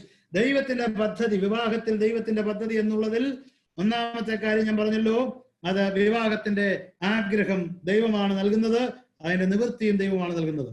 രണ്ടാമത്തെ കാര്യം നമ്മൾ ചിന്തിച്ചത് ദൈവ ശബ്ദം. വിവാഹ ജീവിതത്തിൽ ദൈവ ശബ്ദം കേൾക്കണം. ദൈവമാണ് ഏറ്റവും ആദ്യം ഒരു ശബ്ദം വിവാഹത്തെ കുറിച്ച് തന്നെ പറഞ്ഞത്, അല്ലെങ്കിൽ ഒരു വചനം പറഞ്ഞത്. തുടർന്ന് ദൈവം അനേക കാര്യങ്ങൾ പറഞ്ഞിട്ടുണ്ട്. ആ വിവാഹത്തെ കുറിച്ചുള്ള ദൈവിക ശബ്ദത്തിന് പ്രാധാന്യം കൊടുക്കണം. മൂന്നാമത് ഞാൻ പറയാൻ ആഗ്രഹിക്കുന്നത് നീഡ് ഓഫ് മാരേജ് എന്നുള്ള. ദൈവത്തിന്റെ പദ്ധതിയിൽ വിവാഹത്തിന് വളരെ ആവശ്യകതയുണ്ട്. The need of marriage. ദൈവത്തിന്റെ വചനത്തിൽ വിവാഹത്തിന്റെ ആവശ്യകതയെ കുറിച്ച് വാചാലമായിട്ട് പറഞ്ഞിട്ടുണ്ട്, വിശാലമായിട്ട് പറഞ്ഞിട്ടുണ്ട്. എന്നാൽ ചുരുക്കം ചില കാര്യങ്ങൾ ഞാൻ ഓർപ്പിക്കാം. ഒരു പക്ഷെ നമുക്ക് അറിയാവുന്നതാണെങ്കിലും അത് ഓർപ്പിക്കുന്നത് നല്ലതാണ്, ഓർക്കേണ്ടത് നല്ലതാണ്. അതായത് ഞാൻ ഈ ദിവസങ്ങൾ ചിന്തിച്ചൊരു കാര്യമുണ്ട്. പണ്ട് എനിക്കും അങ്ങനെ ഒരു പ്രശ്നം ഉണ്ടായിരുന്നു. കേട്ട പ്രസംഗം ഒന്നുകൂടെ കേട്ടാൽ പിന്നെ ആ പ്രസംഗം കൊള്ളത്തില്ല എന്ന് പറയും. ഒരാൾ പ്രസംഗിച്ച പ്രസംഗം അദ്ദേഹം തന്നെ രണ്ടാമത് ഒന്നുകൂടെ പ്രസംഗിച്ചെന്ന് വെച്ചപ്പോ എന്താ തെറ്റ്? നമ്മളൊക്കെ ചിലപ്പം ബോറടിക്കാറുണ്ട്. പക്ഷേ ഈ നാളുകളിൽ എനിക്കത് ബോധ്യമായി. ഒരു പ്രസംഗം 2 പ്രാവശ്യം കേട്ടോണ്ടൊന്നും കുഴപ്പമില്ല. കാരണം ദൈവത്തിന്റെ വചനത്തില് പറഞ്ഞിരിക്കുന്നത് ഓർപ്പിച്ചുണർത്തണമെന്ന്. ഓർപ്പിക്കണമെങ്കിൽ നേരത്തെ കേട്ട കാര്യം ഓർപ്പിക്കേണ്ടത്, അല്ലെ? പത്രോസും പറയുന്നുണ്ട് ഓർപ്പിച്ചുണർത്തണം, ഓർപ്പിച്ചുണർത്തണം. അപ്പൊ ഓർപ്പിക്കണമെന്നുണ്ടെങ്കിൽ നേരത്തെ കേട്ടത് പിന്നെയും കേൾപ്പിക്കണം, കേൾപ്പിച്ചോണ്ടേ ഇരിക്കണം. Again and again it should be taught, it should be preached. ഇതെല്ലാം പ്രസംഗിച്ചോണ്ടേ ഇരിക്കണം, ഓർപ്പിച്ചുണർത്തിക്കൊണ്ടേ ഇരിക്കണം. ദൈവദാസന്മാരുടെ വലിയ ഉത്തരവാദിത്തമാണ്. അതുകൊണ്ട് ഒരിക്കൽ പ്രസംഗിച്ച ഒരു പ്രസംഗം പിന്നെയും അതേ സദസ്സിൽ പ്രസംഗിച്ചു എന്ന് വെച്ച് തെറ്റുണ്ടെന്ന് വ്യക്തിപരമായിട്ട് ഞാൻ വിശ്വസിക്കുന്നില്ല. ദൈവമക്കൾ അത് അങ്ങനെ തന്നെ അതിനെ കാണണമെന്നാണ് ഞാൻ വിശ്വസിക്കുന്നത്, ഞാൻ മനസ്സിലാക്കുന്നത്. അപ്പോൾ ഈ കാര്യം വീണ്ടും ഞാൻ ഓർപ്പിക്കട്ടെ. ഒരുപക്ഷെ കേട്ട കാര്യങ്ങളൊക്കെ ഉണ്ടായിരിക്കാം, എങ്കിലും വീണ്ടും ഓർപ്പിക്കുകയാണ്. അത് ആവശ്യമായതുകൊണ്ടാണ് ഓർപ്പിക്കുന്നത്. അപ്പോൾ വിവാഹത്തിന്റെ ആവശ്യകതയെ കുറിച്ച് പറയുമ്പോൾ ദൈവത്തിന്റെ പദ്ധതിയിൽ അതിന്റെ ആവശ്യകത എന്താണെന്ന് നോക്കാം. ഒരു 7-8 കാര്യങ്ങൾ വളരെ വേഗം ഞാൻ ഓർപ്പിക്കാൻ ആഗ്രഹിക്കുകയാണ്. ഒന്നാമത്തേത് എന്ന് പറയുന്നത് സഹിത്വം എന്ന് പറയുന്നതാണ്, കമ്പാനിയൻഷിപ്പ്. സഹിത്വം. കാരണം ഇവിടെ ദൈവം പറയുന്നു 18-ാം വാക്യത്തിൽ മനുഷ്യൻ ഏകനായിരിക്കുന്നത് നന്നല്ല. അപ്പൊ കമ്പാനിയൻഷിപ്പ് എന്ന് പറയുന്ന ഒരു കാര്യം, സഖിത്വം ആവശ്യമായിരിക്കുന്നു. സഖിത്വം. അതെന്താ ഈ സഖിത്വം വേണ്ടത്? കാരണം ആദാമിനെ സൃഷ്ടിച്ച് എവിടെ ആക്കിയത്? ഏദൻ തോട്ടം. ഏദൻ തോട്ടം എന്ന് പറയുന്നത് എങ്ങനെയുണ്ട്? കാണാൻ കൊള്ളത്തില്ലെന്നേ, അങ്ങനെയൊന്നും സൗന്ദര്യം അങ്ങനെയാണോ? അല്ല, വെരി വെരി ബ്യൂട്ടിഫുൾ, ശരിയല്ലേ? നല്ല മനോഹരമായ തോട്ടം. What A wonderful garden is that. എത്ര മനോഹരമായ ഒരു തോട്ടമാണത്. ആ തോട്ടത്തിലല്ലേ ആക്കി വെച്ചിരിക്കുന്നത്. ഇനി ഒന്നും വേണ്ട, ഒന്ന് ചിന്തിച്ചേ. ആ ദൈവം മണ്ണെടുത്ത് മെനഞ്ഞിരിക്കുക. ഒരു മനുഷ്യനെ മെനഞ്ഞ് അവന്റെ രൂപം ഉണ്ടാക്കി, അവന്റെ മൂക്കിൽ ജീവശ്വാസം ഊതി, എന്നിട്ട് അവൻ കണ്ണു തുറന്ന് നോക്കിയപ്പോൾ അവന്റെ ആദ്യത്തെ അപ്പനും ആദ്യത്തെ അമ്മയുമായ ദൈവത്തെ അവൻ കണ്ടു. എന്നിട്ട് ദൈവത്തിന്റെ കയ്യിൽ നിന്ന് അവൻ ഈ ഭൂമിയിലേക്ക് അവന്റെ പാദം സ്പർശിച്ചു. എന്നിട്ട് അവൻ എന്ത് ചെയ്തു? ഈ മണ്ണിൽ അവൻ ചവിട്ടി നിൽക്കുമ്പോൾ അവൻ ചുറ്റുപാട് നോക്കുകയാണ്. ആഹാ, what a beautiful place it is. ഇത് എന്തൊരു നല്ല പ്രദേശം, എന്തൊരു നല്ല സ്ഥലമാണിത്. ഏദൻ തോട്ടം അവനെ നോക്കി. ആ ഏദൻ തോട്ടത്തിൽ അവൻ നോക്കുമ്പോൾ എന്തെല്ലാം നല്ല നല്ല കാര്യങ്ങള് അവന് സന്തോഷിക്കാനായിട്ട്, ആസ്വദിക്കാനായിട്ട്, അവന്റെ മനസ്സിന് കുളിർമ നൽകുന്ന, അവനെ ആനന്ദിപ്പിക്കുന്ന, അവൻ എൻജോയ് ചെയ്യാൻ പറ്റുന്ന ഒത്തിരി കാര്യങ്ങൾ അവിടെ ഉണ്ട്. ഇപ്പൊ നമുക്കാണേലും തോന്നത്തില്ലേ? ഇപ്പൊ ഞാൻ ഒരു ഉദാഹരണം പറയാം. എനിക്ക് തോന്നും കേട്ടോ, നിങ്ങൾക്ക് തോന്നുന്നു എന്നുള്ളത് നിങ്ങൾക്കും തോന്നുമായിരിക്കും എന്ന് ഞാൻ വിചാരിക്കുകയാണ്. നമ്മളിപ്പോ ഒരു സ്ഥലത്ത് ചെന്നു, ഞാൻ ഗൾഫിൽ പോയപ്പോ ചില സഹോദരന്മാർ എന്നെ വിളിച്ച് ഗൾഫിൽ കൊണ്ടുപോയി. അപ്പൊ ഞാൻ ഒറ്റയ്ക്കാ പോയത്. എനിക്ക് മാത്രമല്ലേ വിസ ഉള്ളൂ. ഞാൻ ഒറ്റയ്ക്ക് പോയി ഗൾഫിൽ. അവിടെ ബുർജ് ഖലീഫയും പിന്നെ ആ ഗൾഫിലെ സ്ഥലങ്ങൾ, ആ ബീച്ചും അതും ഒക്കെ കണ്ടു കഴിഞ്ഞപ്പോ എനിക്കൊരാഗ്രഹം, എന്റെ ഭാര്യയും കൂടെ എൻ്റെ കൂടെ ഉണ്ടായിരുന്നെങ്കിൽ ഞങ്ങൾക്ക് രണ്ടുപേരും കൂടെ കുറച്ചുകൂടെ നല്ലതായിരുന്നു എനിക്ക് തോന്നി. പക്ഷെ ഭാര്യയെ കൊണ്ടുപോയില്ല കേട്ടോ. എന്നാൽ ഇതുപോലെയാണ്. ഇപ്പൊ നമ്മളൊരു നല്ലൊരു സ്ഥലം പോയി കണ്ടു. നല്ല സ്ഥലം പോയി കണ്ടു കഴിയുമ്പോഴത്തേക്ക് അയ്യോ, എൻ്റെ കൂടെ എൻ്റെ ഭാര്യയും കൂടെ ഉണ്ടായിരുന്നെങ്കിൽ ഞങ്ങൾക്ക് ഒരുമിച്ച് എൻജോയ് ചെയ്യാമായിരുന്നു, അല്ലെങ്കിൽ ഞങ്ങൾക്ക് ഒരുമിച്ച് ആസ്വദിക്കാമായിരുന്നല്ലോ എന്നൊരു ചിന്ത ഏതൊരു ഭർത്താവിനും വരത്തില്ലേ? ഭാര്യയ്ക്കും അങ്ങനെ വരത്തില്ലേ? അല്ലെ? എൻ്റെ ഭർത്താവിടെ ഉണ്ടായിരുന്നെങ്കിൽ ഈ സ്ഥലം എന്ത് മനോഹര, അദ്ദേഹം കൂടെ ഉണ്ടായിരുന്നെങ്കിൽ കുറച്ചുകൂടെ നല്ലതായിരുന്നു എന്ന് തോന്നത്തില്ലേ? ഈ ഹോട്ടലിൽ കയറി ആഹാരം കഴിക്കുമ്പോഴേ അയ്യോ, ഇത് എൻ്റെ ഭാര്യയും കൂടെ. പണ്ട് ഞാൻ കെൻഡക്കി കഴിച്ചപ്പോൾ, ആദ്യമായിട്ട് കെൻഡക്കി കഴിച്ചപ്പം ഞാൻ ഒറ്റയ്ക്കാ കഴിച്ചത്. അപ്പൊ എനിക്ക് തോന്നി എൻ്റെ ഭാര്യയും കൂടെ ഉണ്ടായിരുന്നെങ്കിൽ പുള്ളിക്കാരിയും കൂടെ ഇത് ആസ്വദിച്ചതന്നെ തോന്നുന്നു എന്ന് പറഞ്ഞതുപോലെ. പിന്നെ ഞാൻ ചിലരെ കാണാറുണ്ട് കേട്ടോ, ഹോട്ടലിൽ പോയി തന്നെ ഇരുന്ന് ഒറ്റയ്ക്ക് അടിച്ച് തിന്നുന്ന പാർട്ടികളുണ്ട്. ഞാൻ അവരെ ഇങ്ങനെ നോക്കാറുണ്ട്. ഇവന് ഒറ്റയ്ക്ക് ഇവനിരുന്ന്, അവന് ഭാര്യയും മക്കളൊക്കെ ഉണ്ടെന്നുള്ള ശരി, പക്ഷെ അവൻ ഒറ്റയ്ക്കിരുന്ന് ഒന്നും രണ്ടും പ്ലേറ്റ് അടിച്ചു കയറ്റുവാണ് വയറ്റിലോട്ട്. എങ്ങനെ ഇവന് സാധിക്കും? എന്നെ കൊണ്ട് സാധിക്കത്തില്ല. ഞാൻ ഒറ്റയ്ക്ക് പോയി ഹോട്ടലിൽ പോയി ഒറ്റയ്ക്കിരുന്നായിരുന്നു. എന്തായാലും എമർജൻസിയിൽ മാത്രമേ ഉള്ളൂ ഒറ്റയ്ക്ക് പോയി കഴിക്കാൻ. ഞാൻ ഹോട്ടലിൽ കഴിക്കാൻ പോകുന്നുണ്ടെങ്കിൽ ചിലപ്പോൾ ആരെങ്കിലും കൂട്ട് വിളിച്ചോണ്ട് പോകും.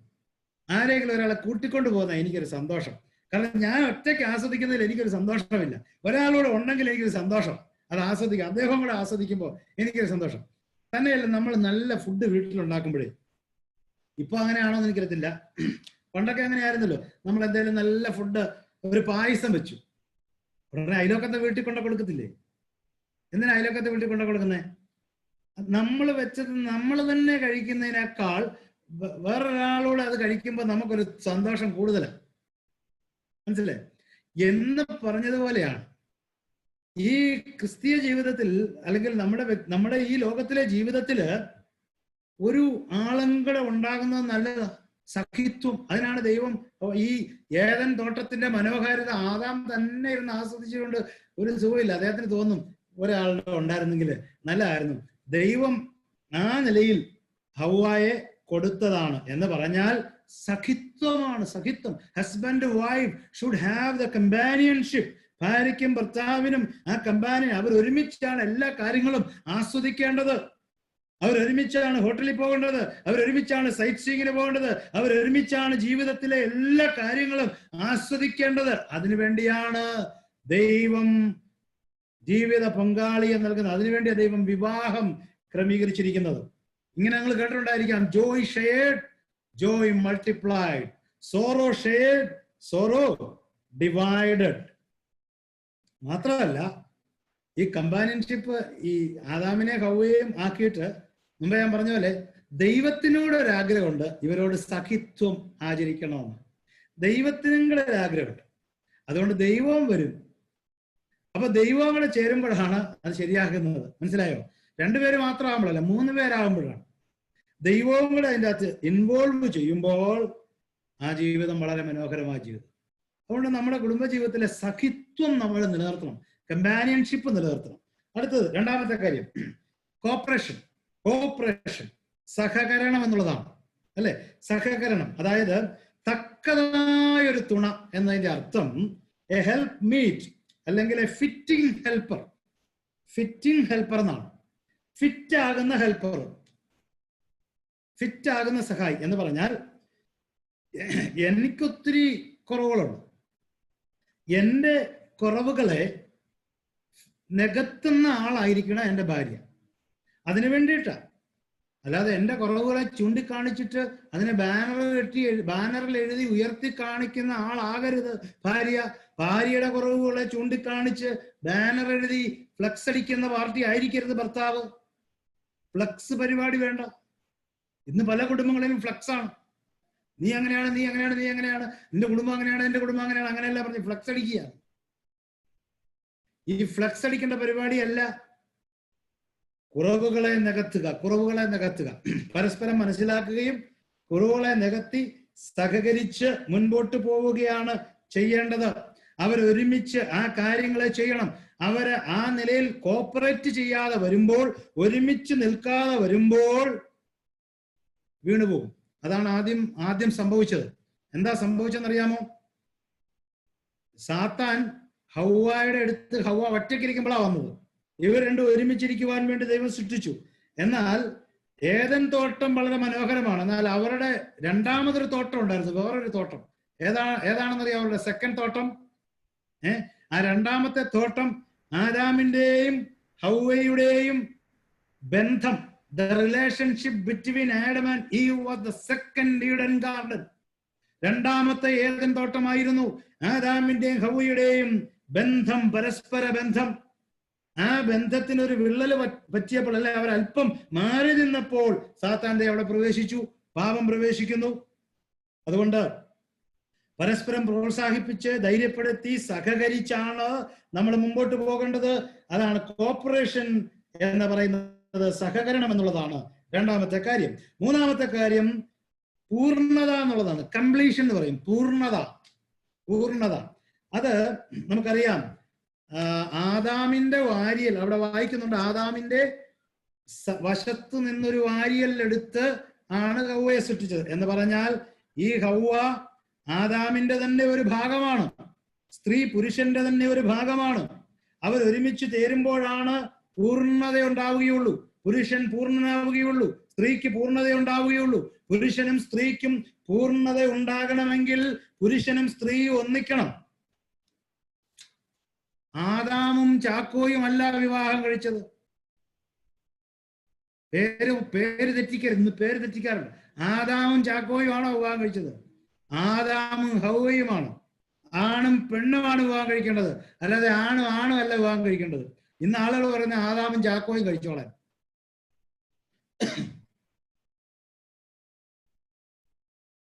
ആദാമും ചാക്കോയും അല്ല വിവാഹം കഴിക്കേണ്ടത്, ആണും പെണ്ണുമാണ് വിവാഹം കഴിക്കേണ്ടത്.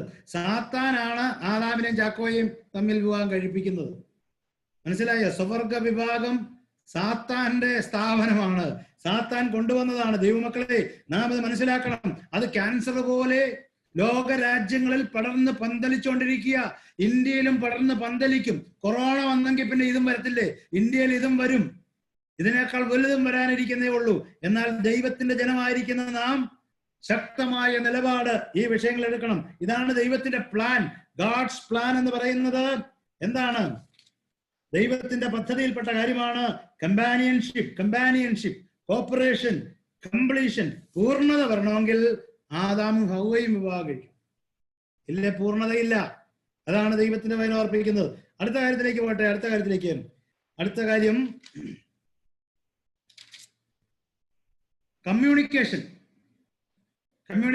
അതായത് ആശയവിനിമയം നടത്തണം എന്ന് പറഞ്ഞാൽ ഏറ്റവും നല്ല കുടുംബം, അല്ലെ ഏറ്റവും സമ്പന്നമായ കുടുംബം ഏതാണെന്ന് ചോദിച്ചാൽ ദൈവഭക്തിയുള്ള കുടുംബമാണ് ഏറ്റവും സമ്പന്നമായ കുടുംബം. ഏറ്റവും നല്ല കുടുംബം ഏതാണെന്ന് ചോദിച്ചാൽ ആശയവിനിമയം നടത്തുന്ന കുടുംബമാണ്. ഒന്നാമത് ദൈവവുമായിട്ട് ആശയവിനിമയം വേണം. രണ്ട്, പരസ്പരം ആശയവിനിമയം വേണം. പരസ്പരം ആശയവിനിമയം ഇല്ലാത്തതിന്റെ കുഴപ്പം എന്നാണെന്നറിയാമോ? ദൈവമായിട്ട് ആശയവിനിമയം ഇല്ല. ദൈവവുമായിട്ട് ആശയവിനിമയം ഇല്ലാത്ത കുടുംബങ്ങളിലാണ് പരസ്പരം ആശയവിനിമയം ഇല്ലാത്തത്. ഒബ്സർവേഷൻ ചെയ്താൽ അറിയാം, ഒരു സർവേ എടുത്താൽ അറിയാം. ഭാര്യയും ഭർത്താവും തമ്മിൽ വേണ്ടത്ര ആശയവിനിമയം ഇല്ലെങ്കിൽ ആ ഭാര്യയ്ക്കും ഭർത്താവിനും ദൈവത്തോട് വേണ്ടത്ര ആശയവിനിമയം ഇല്ല എന്നുള്ളതാണ്. അപ്പോൾ പരസ്പരമുള്ള ആശയവിനിമയത്തിന്റെ അടിസ്ഥാനം എന്ന് പറയുന്നത് ദൈവവുമായിട്ടുള്ള ആശയവിനിമയമാണ് എന്ന് നാം മനസ്സിലാക്കണം. അപ്പോൾ ഞാൻ നേരത്തെ പറഞ്ഞതുപോലെ കംപ്ലീറ്റർ ആയിരിക്കണം, അല്ലെങ്കിൽ പൂർണ്ണത വരുത്തുവാൻ വേണ്ടിയാണ് ഈ മനുഷ്യൻ, പുരുഷനും സ്ത്രീയും വിവാഹം കഴിക്കുന്നത്. എന്നാൽ ഇവിടെ ആശയവിനിമയത്തിന് പകരം മത്സരമാണ് ഉണ്ടാകുന്നത്. റിയാലിറ്റി അവിടെ മത്സരമാണ്, ആരാണ് വലുതെന്നുള്ളതാണ്. പ്രിയമുള്ളവരെ, കുടുംബങ്ങൾ റിയാലിറ്റി ഷോ ആയിട്ട് തരം താഴുവാൻ പാടുള്ളതല്ല. ഭാര്യയാണോ വലുത്, ഭർത്താവാണോ വലുത്, അങ്ങനെയുള്ള മത്സരത്തിന്റെ വാക്കുകളോ മത്സരത്തിന്റെ മനോഭാവങ്ങളോ വരാൻ പാടില്ല. കാരണം ആശയവിനിമയം, യഥാർത്ഥ ആശയവിനിമയം വളരെ ആവശ്യമാണ്. മാത്രമല്ല, ആദാമും ഹവ്വയ്ക്കും അവർക്ക് രണ്ടുപേർക്കും പാപം പ്രവേശിക്കുന്നത് വരെ നാണം തോന്നിയില്ലെന്നല്ലേ വായിക്കുന്നത്. എന്ന് പറഞ്ഞാൽ അവർക്ക് മാസ്ക് ഇല്ലായിരുന്നു അതിന്റെ അർത്ഥം. തുണിയില്ലായിരുന്നു, അത് വേറെ കാര്യം. പക്ഷേ ഇന്ന് മാസ്ക് എല്ലാവരും ധരിക്കുന്നത് കൊണ്ടാണ് ഞാൻ അങ്ങനെ പറഞ്ഞേ. ഭാര്യയും ഭർത്താവും അവർക്ക് തമ്മിൽ ഒരു മാസ്കിന്റെ ആവശ്യമില്ല. ഭാര്യയും ഭർത്താവും തമ്മിൽ മാസ്കിന്റെ ആവശ്യമില്ല എന്ന് പറഞ്ഞാൽ മുഖം മൂടി വേണ്ട. ഭാര്യയും ഭർത്താവും തമ്മിൽ വളരെ സുതാര്യത വേണം, സുതാര്യമായ ആശയവിനിമയം നടക്കണം. ഇനി ദൈവത്തോട് ആശയവിനിമയം, പരസ്പരം ആശയവിനിമയം, ഇനി വീട്ടിൽ നിന്ന് പുറത്തോട്ടൊരു ആശയവിനിമയം ഉണ്ട്. അതെന്തുവാ? ദൈവസ്നേഹത്തിന്റെ ആശയവിനിമയം. ക്രിസ്തീയ ഭവനങ്ങളിൽ നിന്ന് ദൈവസ്നേഹത്തിന്റെ ആശയവിനിമയം നടക്കണം. അയൽവാസികളിലേക്ക്, ചുറ്റുപാടിലേക്ക്, ലോകത്തിലേക്ക്. Communication to the world, communication with God, communication with each other, communication with unbelievers. നമ്മുടെ കുടുംബം കൊണ്ട് സാധിക്കേണ്ട കാര്യമാണ് ക്രിസ്തീയ സ്നേഹം മറ്റുള്ളവരിലേക്ക് പകരണം. And also the communication with other believers. അതിന് അതിഥി സൽക്കാരം എന്ന് പറയാം. കൂട്ടുവിശ്വാസികളുമായിട്ടുള്ള കമ്മ്യൂണിക്കേഷൻ. എന്താ? അവരെ വീട്ടിൽ വിളിച്ചു കൊണ്ടുവന്ന് ആഹാരം കൊടുക്കുക. അപ്പോൾ ഇതെല്ലാം ഈ കമ്മ്യൂണിക്കേഷൻ പെടുന്നതാ. ഈ കമ്മ്യൂണിക്കേഷൻ എല്ലാം നടക്കണം. ദൈവത്തോട് കമ്മ്യൂണിക്കേഷൻ ഉണ്ടെങ്കിൽ ഇതെല്ലാം നടക്കും. ദൈവത്തോട് കമ്മ്യൂണിക്കേഷൻ ഇല്ലെങ്കിൽ ഈ പറഞ്ഞ കാര്യങ്ങൾക്കെല്ലാം തകർച്ച സംഭവിക്കും. നമ്മുടെ കുടുംബങ്ങളൊക്കെ എഴുന്നേറ്റ് വരണം, ഉണർവിലേക്ക് എഴുന്നേറ്റ് വരണം. കാരണം എന്താണെന്നറിയാമോ? ഈ പല കമ്മ്യൂണിക്കേഷൻ നടക്കുന്നില്ല. ദൈവത്തോടുള്ള കമ്മ്യൂണിക്കേഷൻ നടക്കാത്തത് കൊണ്ട് ഭാര്യയും ഭർത്താവും തമ്മിൽ വലിയ ആശയവിനിമയമൊന്നുമില്ല. ഭാര്യയും ഭർത്താവും തമ്മിലുള്ള ആശയവിനിമയം നടക്കാത്തത് കൊണ്ട് പുറത്തുള്ളവരുമായിട്ട് വലിയ ആശയവിനിമയമില്ല. ദൈവസ്നേഹം അവരിലേക്ക് പങ്കുവെക്കുവാൻ കഴിയുന്നില്ല. പുറത്തുള്ളവരുമായിട്ട് ആശയവിനിമയം നടക്കാത്തത് കൊണ്ട് സഭാവിശ്വാസികളുമായിട്ടും വലിയ ആശയവിനിമയമൊന്നുമില്ല. അവരെ സഹകരിക്കുവാനോ അവരെ സൽക്കരിക്കുവാനോ അതിഥി സൽക്കാരം ആചരിക്കുവാനോ സഹോദരപ്രീതി നടത്തുവാനോ ഒന്നും മനുഷ്യന് കഴിയാതെ പോകുന്നു. വീണ്ടും ഞാൻ മുമ്പോട്ട് പോകട്ടെ. 5-ാമത്തെ കാര്യം തുടർച്ച എന്നുള്ളതാണ്, കണ്ടിന്യൂവേഷൻ. വിവാഹത്തിൽ ദൈവത്തിന്റെ പദ്ധതിയിൽപ്പെട്ട 5-ാമത്തെ കാര്യം കണ്ടിന്യൂവേഷൻ ആണ്. എന്താണ്? 2-ാം അധ്യായം 18-ാം വാക്യത്തിൽ പറയുന്നത് മനുഷ്യൻ എന്ത് ചെയ്യണം? പെറ്റ് പെരുകണം എന്നുള്ളതാണ് വായിക്കുന്നത്. 1-ാം അധ്യായം 18-ാം വാക്യത്തിൽ മനുഷ്യൻ പെറ്റ് പെരുകണം. 27-ാമത്തെ വാക്യത്തിൽ വായിക്കുന്നത് ആണും പെണ്ണുമായിട്ട് അവരെ സൃഷ്ടിച്ചു, മാത്രമല്ല അവർ പെറ്റ് പെരുകണം എന്ന് പറഞ്ഞാൽ തലമുറകളെ, ദൈവഭക്തിയുള്ള ദൈവഭയമുള്ള തലമുറകളെ വാർത്തെടുക്കുവാനും കൂടെയാണ് വിവാഹം ദൈവം അനുവദിച്ചിരിക്കുന്നത്. സമയം വളരെ മുമ്പോട്ട് പോകുന്നു. 7-ാമത്തെ കാര്യത്തിലേക്ക് ഞാൻ വരാം. 6-ാമത്തെ കാര്യം എന്ന് പറയുന്നത് പോഷണം അല്ലെങ്കിൽ കരുതൽ എന്നുള്ളതാണ്. Nurturing or caring. പോഷണം അല്ലെങ്കിൽ കരുതൽ. 1 തിമോത്തിയോസ് 5-ാം അധ്യായത്തിന്റെ 8-ാമത്തെ വാക്യത്തിൽ വായിക്കുന്നത് സ്വന്തം കുടുംബത്തിന് വേണ്ടി കരുതാത്തവൻ അവിശ്വാസിയേക്കാൾ അധമനാണ് എന്ന് പറയുമ്പോൾ ദൈവം എന്തിനാ ഒരു കുടുംബം ഉണ്ടാക്കുന്നത്? കുടുംബത്തിലുള്ളവർ പരസ്പരം കരുതാൻ വേണ്ടിയാ. അപ്പൻ മക്കൾക്ക് വേണ്ടി കരുതുക, ഭർത്താവ് ഭാര്യയ്ക്ക് വേണ്ടി കരുതുക, ഭാര്യ ഭർത്താവിന് വേണ്ടിയുള്ളത് കരുതുക, മറ്റുള്ളവർക്ക് വേണ്ടി കരുതുക, കുടുംബാംഗങ്ങൾക്ക് വേണ്ടി കരുതുക, മാതാപിതാക്കൾക്ക് വേണ്ടി കരുതുക. പല കരുതലുകൾ ഇതിൻ്റെ അകത്തുണ്ട്, പല പോഷണങ്ങൾ ഇതിൻ്റെ അകത്തുണ്ട്, പല നർച്ചറിങ് ഇതിൻ്റെ അകത്തുണ്ട്. 1 തിമോത്തിയോസ് 5:8 വളരെ വ്യക്തമായി നാം ഓർത്തിരിക്കേണ്ട വാക്യമാണ്. സ്വന്തം കുടുംബത്തിന് വേണ്ടി കരുതാത്തവൻ, കെയർ ചെയ്യാത്തവൻ, നറിഷ് ചെയ്യാത്തവൻ അവിശ്വാസിയേക്കാൾ അധമനാണെന്ന് ദൈവവചനം പറയുമ്പോൾ, പ്രിയമുള്ളവരെ, നാം കുടുംബത്തിന് വേണ്ടി കരുതലുകൾ കുടുംബത്തിൽ ഉണ്ടാകണം. അതിനുവേണ്ടിയാണ് ദൈവം കുടുംബം വിഭാവനം ചെയ്തത്. അത് മാത്രമല്ല, 10 കൽപ്പനകൾ പഠിക്കുമ്പോൾ 2 കുടുംബത്തോട് ബന്ധപ്പെട്ട കൽപ്പനയല്ലേ? 2 നിന്റെ അപ്പനെയും അമ്മയെയും ബഹുമാനിക്കുക എന്ന കൽപ്പന കുടുംബത്തോട് ബന്ധപ്പെട്ട് നിൽക്കുന്നു. വ്യഭിചാരം ചെയ്യരുത് എന്നുള്ളത് കുടുംബത്തിന്റെ പശ്ചാത്തലത്തിലാണ് പറയുന്നത്. അപ്പോൾ കുടുംബത്തോട് ബന്ധപ്പെട്ട് 2 കൽപ്പനകൾ ദൈവം തന്നിരിക്കുകയാണ്. അപ്പനെയും അമ്മയും ബഹുമാനിക്കുക, വ്യഭിചാരം ചെയ്യരുത് എന്നുള്ളത് ഒരു കുടുംബത്തിലുള്ള ഓരോ വ്യക്തികളും പരസ്പരം കരുതുന്നതിന്റെ അടയാളങ്ങളാണ്. പരസ്പരം കരുതുന്നവർ അപ്പനെയും അമ്മയും ബഹുമാനിക്കും, വ്യഭിചാരം ചെയ്യുകയില്ല. ഞാനത് അധികം വിശദീകരിക്കുന്നില്ല, മുമ്പോട്ട് പോകട്ടെ. 7ാമത്തെ കാര്യം ബൈബിൾ ടീച്ചിങ് ആണ്, ദൈവവചന അഭ്യസനം. കുടുംബം എന്തിനാ? ദൈവം എന്തിനാ കുടുംബം പ്ലാൻ ചെയ്തത്? ദൈവവചന അഭ്യസനം കുടുംബത്തിലാണ് പ്രഥമമായി നടക്കേണ്ടത്. കാരണം ആവർത്തന പുസ്തകം 6-ാം അധ്യായം 6 മുതൽ 9 വരെയുള്ള വാക്യങ്ങളിൽ ഒരു കുടുംബത്തിൽ ദൈവത്തിന്റെ വചനം എങ്ങനെയൊക്കെ പഠിപ്പിക്കണമെന്ന് പറഞ്ഞിട്ടുണ്ട്. നീ നടക്കുമ്പോഴും വീട്ടിലിരിക്കുമ്പോഴും പുറത്തു പോകുമ്പോഴും ദൈവത്തിന്റെ വചനം പഠിപ്പിക്കേണ്ട ഉത്തരവാദിത്വം കുടുംബനാഥനെ ഏൽപ്പിച്ചിരിക്കുകയാണ്. അപ്പോൾ എല്ലാ വീട്ടിലും ബൈബിൾ ക്ലാസ് ഉണ്ടായിരിക്കണം. എല്ലാ വീട്ടിലും കുടുംബാംഗങ്ങൾ ഇരുന്ന് വചനം പഠിക്കണം. ആത്മിക എഡ്യൂക്കേഷൻ നൽകേണ്ട ഉത്തരവാദിത്വം മാതാപിതാക്കൾക്കാണെങ്കിൽ ഭൗതിക എഡ്യൂക്കേഷനും നൽകേണ്ട ഉത്തരവാദിത്വം മാതാപിതാക്കൾക്ക് തന്നെയാ. ഗലാത്യ ലേഖനം 4-ാം അധ്യായം 1-2 വാക്യങ്ങളിൽ ഒരു ശിശുപാലകനെ കുറിച്ച് വായിക്കുന്നുണ്ട്. ആരാണ് ശിശുപാലകൻ? ട്യൂട്ടർ. അന്നത്തെ നാളുകളിൽ വീടുകളിൽ കുഞ്ഞുങ്ങളെ പഠിപ്പിക്കുവാനായിട്ട് അല്പം വിദ്യാഭ്യാസമുള്ള ഒരു അടിമയെ അതിനുവേണ്ടി നിയോഗിക്കും.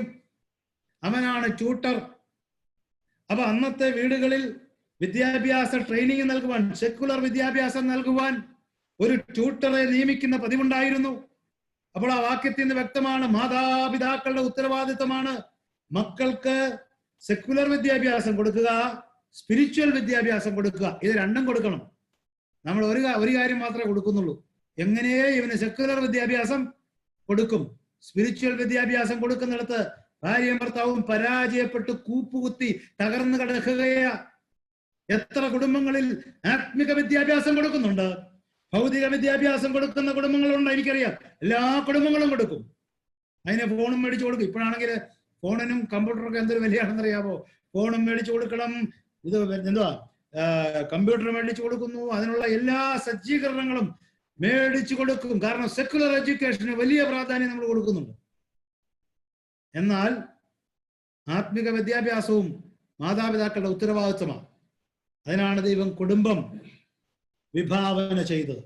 ഏറ്റവും ഒടുവിലായിട്ട് സുവിശേഷത്തിന്റെ വർധനവിനും വേണ്ടിയും കൂടെയാണ് കുടുംബം ദൈവം വിഭാവന ചെയ്തത്.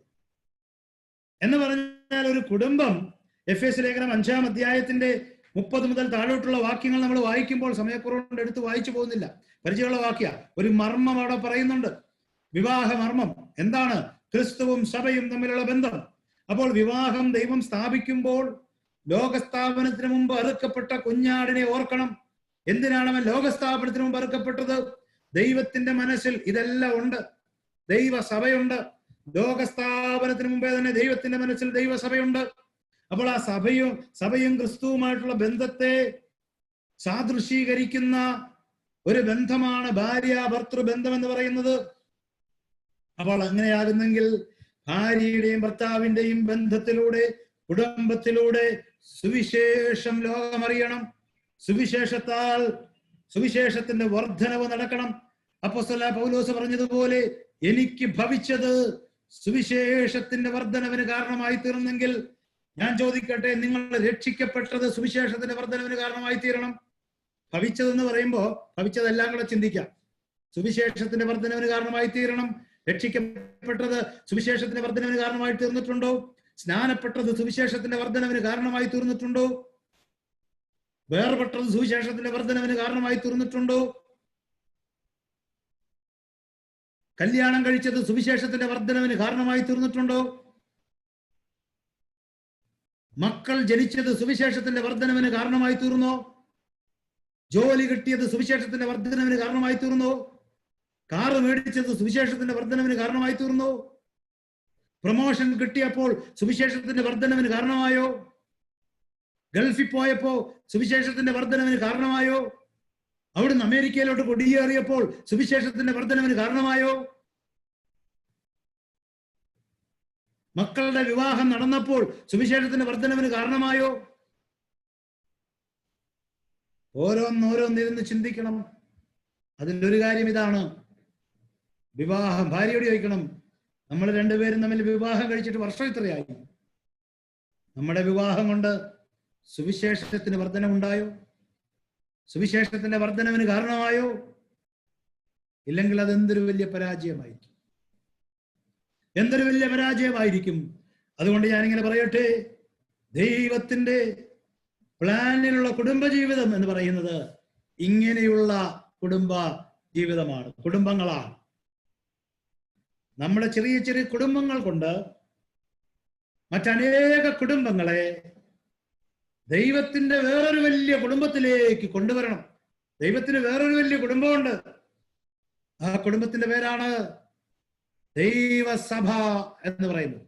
God has another family and that family is God's church, ദൈവസഭ. ഈ ചെറിയ ചെറിയ കുടുംബങ്ങളെയെല്ലാം കൊണ്ടുവരണം. അതിന് എൻ്റെ കുടുംബം ഒരു കാരണമാകണമെന്ന് ഓരോ വിശ്വാസിയും ചിന്തിക്കണം. അതിനുവേണ്ടി വിവാഹം കഴിച്ചത്. അങ്ങനെയാണെങ്കിൽ ഞാനിവിടെ അവസാനിപ്പിക്കുകയാണ്. പ്രിയമുള്ളവരെ, വിവാഹത്തിന്റെ ആഗ്രഹം ദൈവം തരുന്നതാണ്. ചെറുപ്പക്കാരത്തികളെ നിങ്ങൾ മനസ്സിലാക്കണം. ആ ആഗ്രഹം ദൈവം തന്നാൽ നരകത്തിൽ നിന്ന് നിന്നെ രക്ഷിച്ച ദൈവത്തിന് നിനക്കൊരു ജീവിത പങ്കാളിയെ തരുവാൻ കഴിയുമെന്ന് നീ വിശ്വസിക്കണം, ആശ്രയിക്കണം. ദൈവ ശബ്ദമാണ് നീ കേൾക്കേണ്ടത്. നിന്റെ ഭവനത്തിൽ ദൈവ ശബ്ദം മുഴങ്ങുമ്പോൾ അവിടെ ശക്തിയുണ്ട്, മഹിമയുണ്ട്.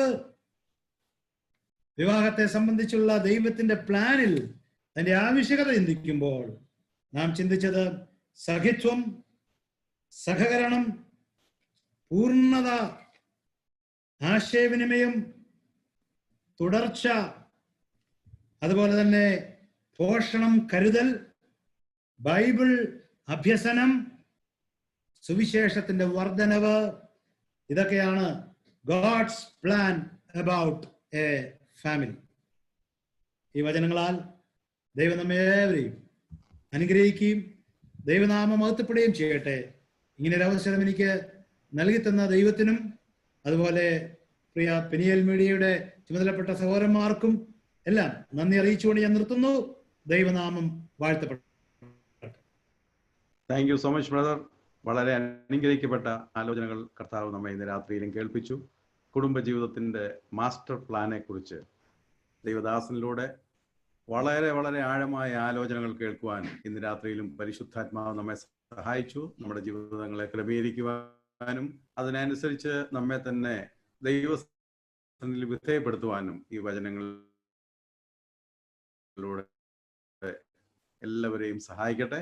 പ്രിയപ്പെട്ട കർത്തൃദാസനോടുന്നു മാത്രമല്ല, മനോഹരമായ ഗാനങ്ങൾ ആലപിച്ച പ്രിയ സഹോദരൻ ജെയിംസ് ജോണിനോടും പ്രത്യേക നന്ദിയും സ്നേഹവും ഈ തരുണത്തിൽ പ്രകാശിപ്പിക്കുന്നു. അടുത്ത ആഴ്ച കർത്തൃദാസൻ ഐക് ചെറിയാൻ ബാംഗ്ലൂർ ആയിരിക്കും നമ്മളോട് സംസാരിക്കുന്നത്.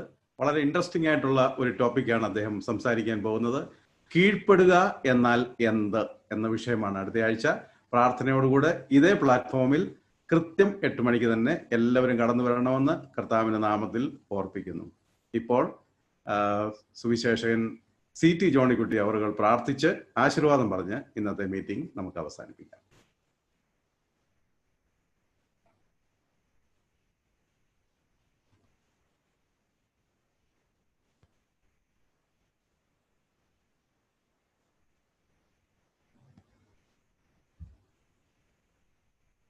ബ്രദർ CT ജോണിക്കുട്ടി അവർ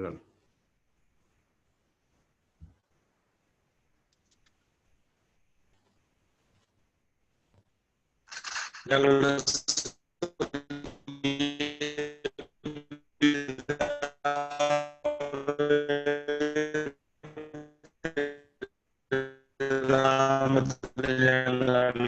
എല്ലാ വിനയത്തോടും കൂടെ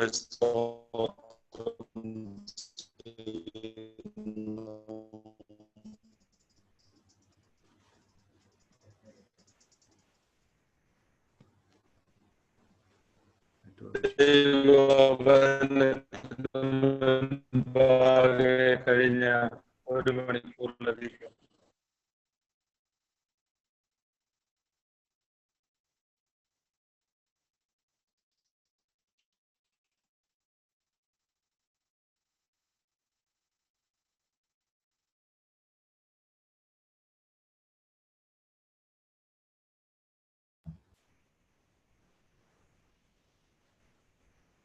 അദ്ദേഹത്തിന് നെറ്റ്വർക്കിന്റെ പ്രോബ്ലം ഉണ്ട്. അതുകൊണ്ട് കോഴിക്കോട്ടെ സഭ എൽഡർ ഹെറോൾഡ് ഫ്രൈസൽ ബ്രദർ പ്രാർത്ഥിച്ച് അവസാനിപ്പിച്ചാട്ടെ. കർത്താവേ, ഞങ്ങൾ അങ്ങനെ സ്തുതിക്കുന്നു. ഇന്ന് കർത്താവെ നമുക്ക് ദൈവകൃപയാൽ ഇങ്ങനെ വന്നു കൂടുവാനും കർത്താവ് അനുഗ്രഹിക്കപ്പെട്ട വചനം ഞങ്ങൾക്ക് ശ്രവിക്കുവാനും നല്ലൊരു മനോഹരമായ ഗാനം ശ്രവിക്കാനും ഞങ്ങളെ സഹായിച്ച ആ പൊന്നകൃപക്കായി സ്തുതിക്കുന്നു.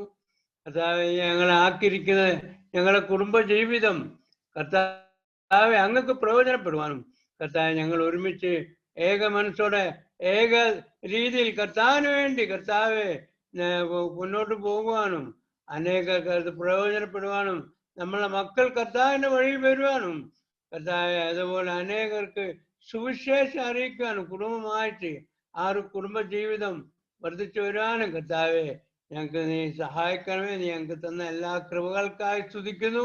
ഈ ശുശ്രൂഷക്കായി സ്തോത്രം. കർത്താവ് ഈ മിനിസ്ട്രി വൈദ്യ ബ്രദറിനും കർത്താവ് കുടുംബമായിട്ട് കർത്താവിന് വേണ്ടി നിൽക്കുവാനും കൃപ കൊടുത്തു. അവരോർത്ത് സ്തോത്രം. ഈ ശുശ്രൂഷ അനേകർക്ക് ഒരു അനുഗ്രഹമാകുവാനും അനേക കുടുംബ ജീവിതം കർത്താവിന് വേണ്ടിയിട്ട് പ്രയോജനപ്പെടുവാൻ കർത്താവെ ഞങ്ങൾക്ക് നീ സഹായിക്കും. കർത്താവ് ഞങ്ങൾ ഓർത്തു കർത്താവെ ആദാമിന് കർത്താവെ അങ്ങാണ് കർത്താവെ ഹവ്വയെ തിരഞ്ഞെടുത്ത കർത്താവ് ഞങ്ങളുടെ ജീവിതത്തിൽ ഞങ്ങളുടെ മക്കളുടെ ജീവിതത്തിലെല്ലാം ആ രീതിയിൽ മുന്നോട്ട് പോകുവാൻ ഞങ്ങൾക്ക് കരുതണമേ എന്ന് പ്രാർത്ഥിക്കുന്നു. സൂര്യപിതാവെ ചെയ്തിരിക്കുന്ന എല്ലാ നന്മകൾക്കായി സ്തോത്രം. കർത്താവെ വചന സംസാരിച്ച പ്രിയദാസനായ സ്തോത്രം. മകനെ നീ അനുഗ്രഹിക്കണമേ. കർത്താവ് ഉപയോഗിക്കണമേ. കർത്താവെ ബോംബെയിലും ആ പ്രശ്നത്തിലൊക്കെ മധ്യത്തിലും കർത്താവിന് വേണ്ടി നിൽക്കുവാനും എല്ലാ കൃപ കൊടുത്തു. അതൊക്കെ ഓർത്തു സ്തോത്രം. ചെയ്ത എല്ലാ നന്മകൾക്കായി സ്തോത്രം. സകലേശ്വരത്താവിന്റെ നാമത്തിൽ താഴ്മയോടെ അപേക്ഷിക്കുന്നു. കൃപയോട് സ്നേഹം കേൾക്കണമേ. പിതാവായ ദൈവത്തിന്റെ സ്നേഹവും പുത്രനായ യേശു കർത്താവിന്റെ കൃപയും പരിശുദ്ധാത്മാവിന്റെ കൂട്ടായ്മയും കർത്താവ് വചനം കേട്ട എല്ലാവരോടും ഈ ശുശ്രൂഷയോടും കർത്താവെ പ്രിയ കുടുംബത്തോടും എപ്പോഴും ഇരിക്കുമാറാകട്ടെ. ആമേൻ. ആമേൻ. Thank you all. God bless you all. അടുത്ത ആഴ്ച വീണ്ടും നമുക്ക് ഒന്നിച്ചു കൂടാം. കർത്താവ് അനുഗ്രഹിക്കട്ടെ.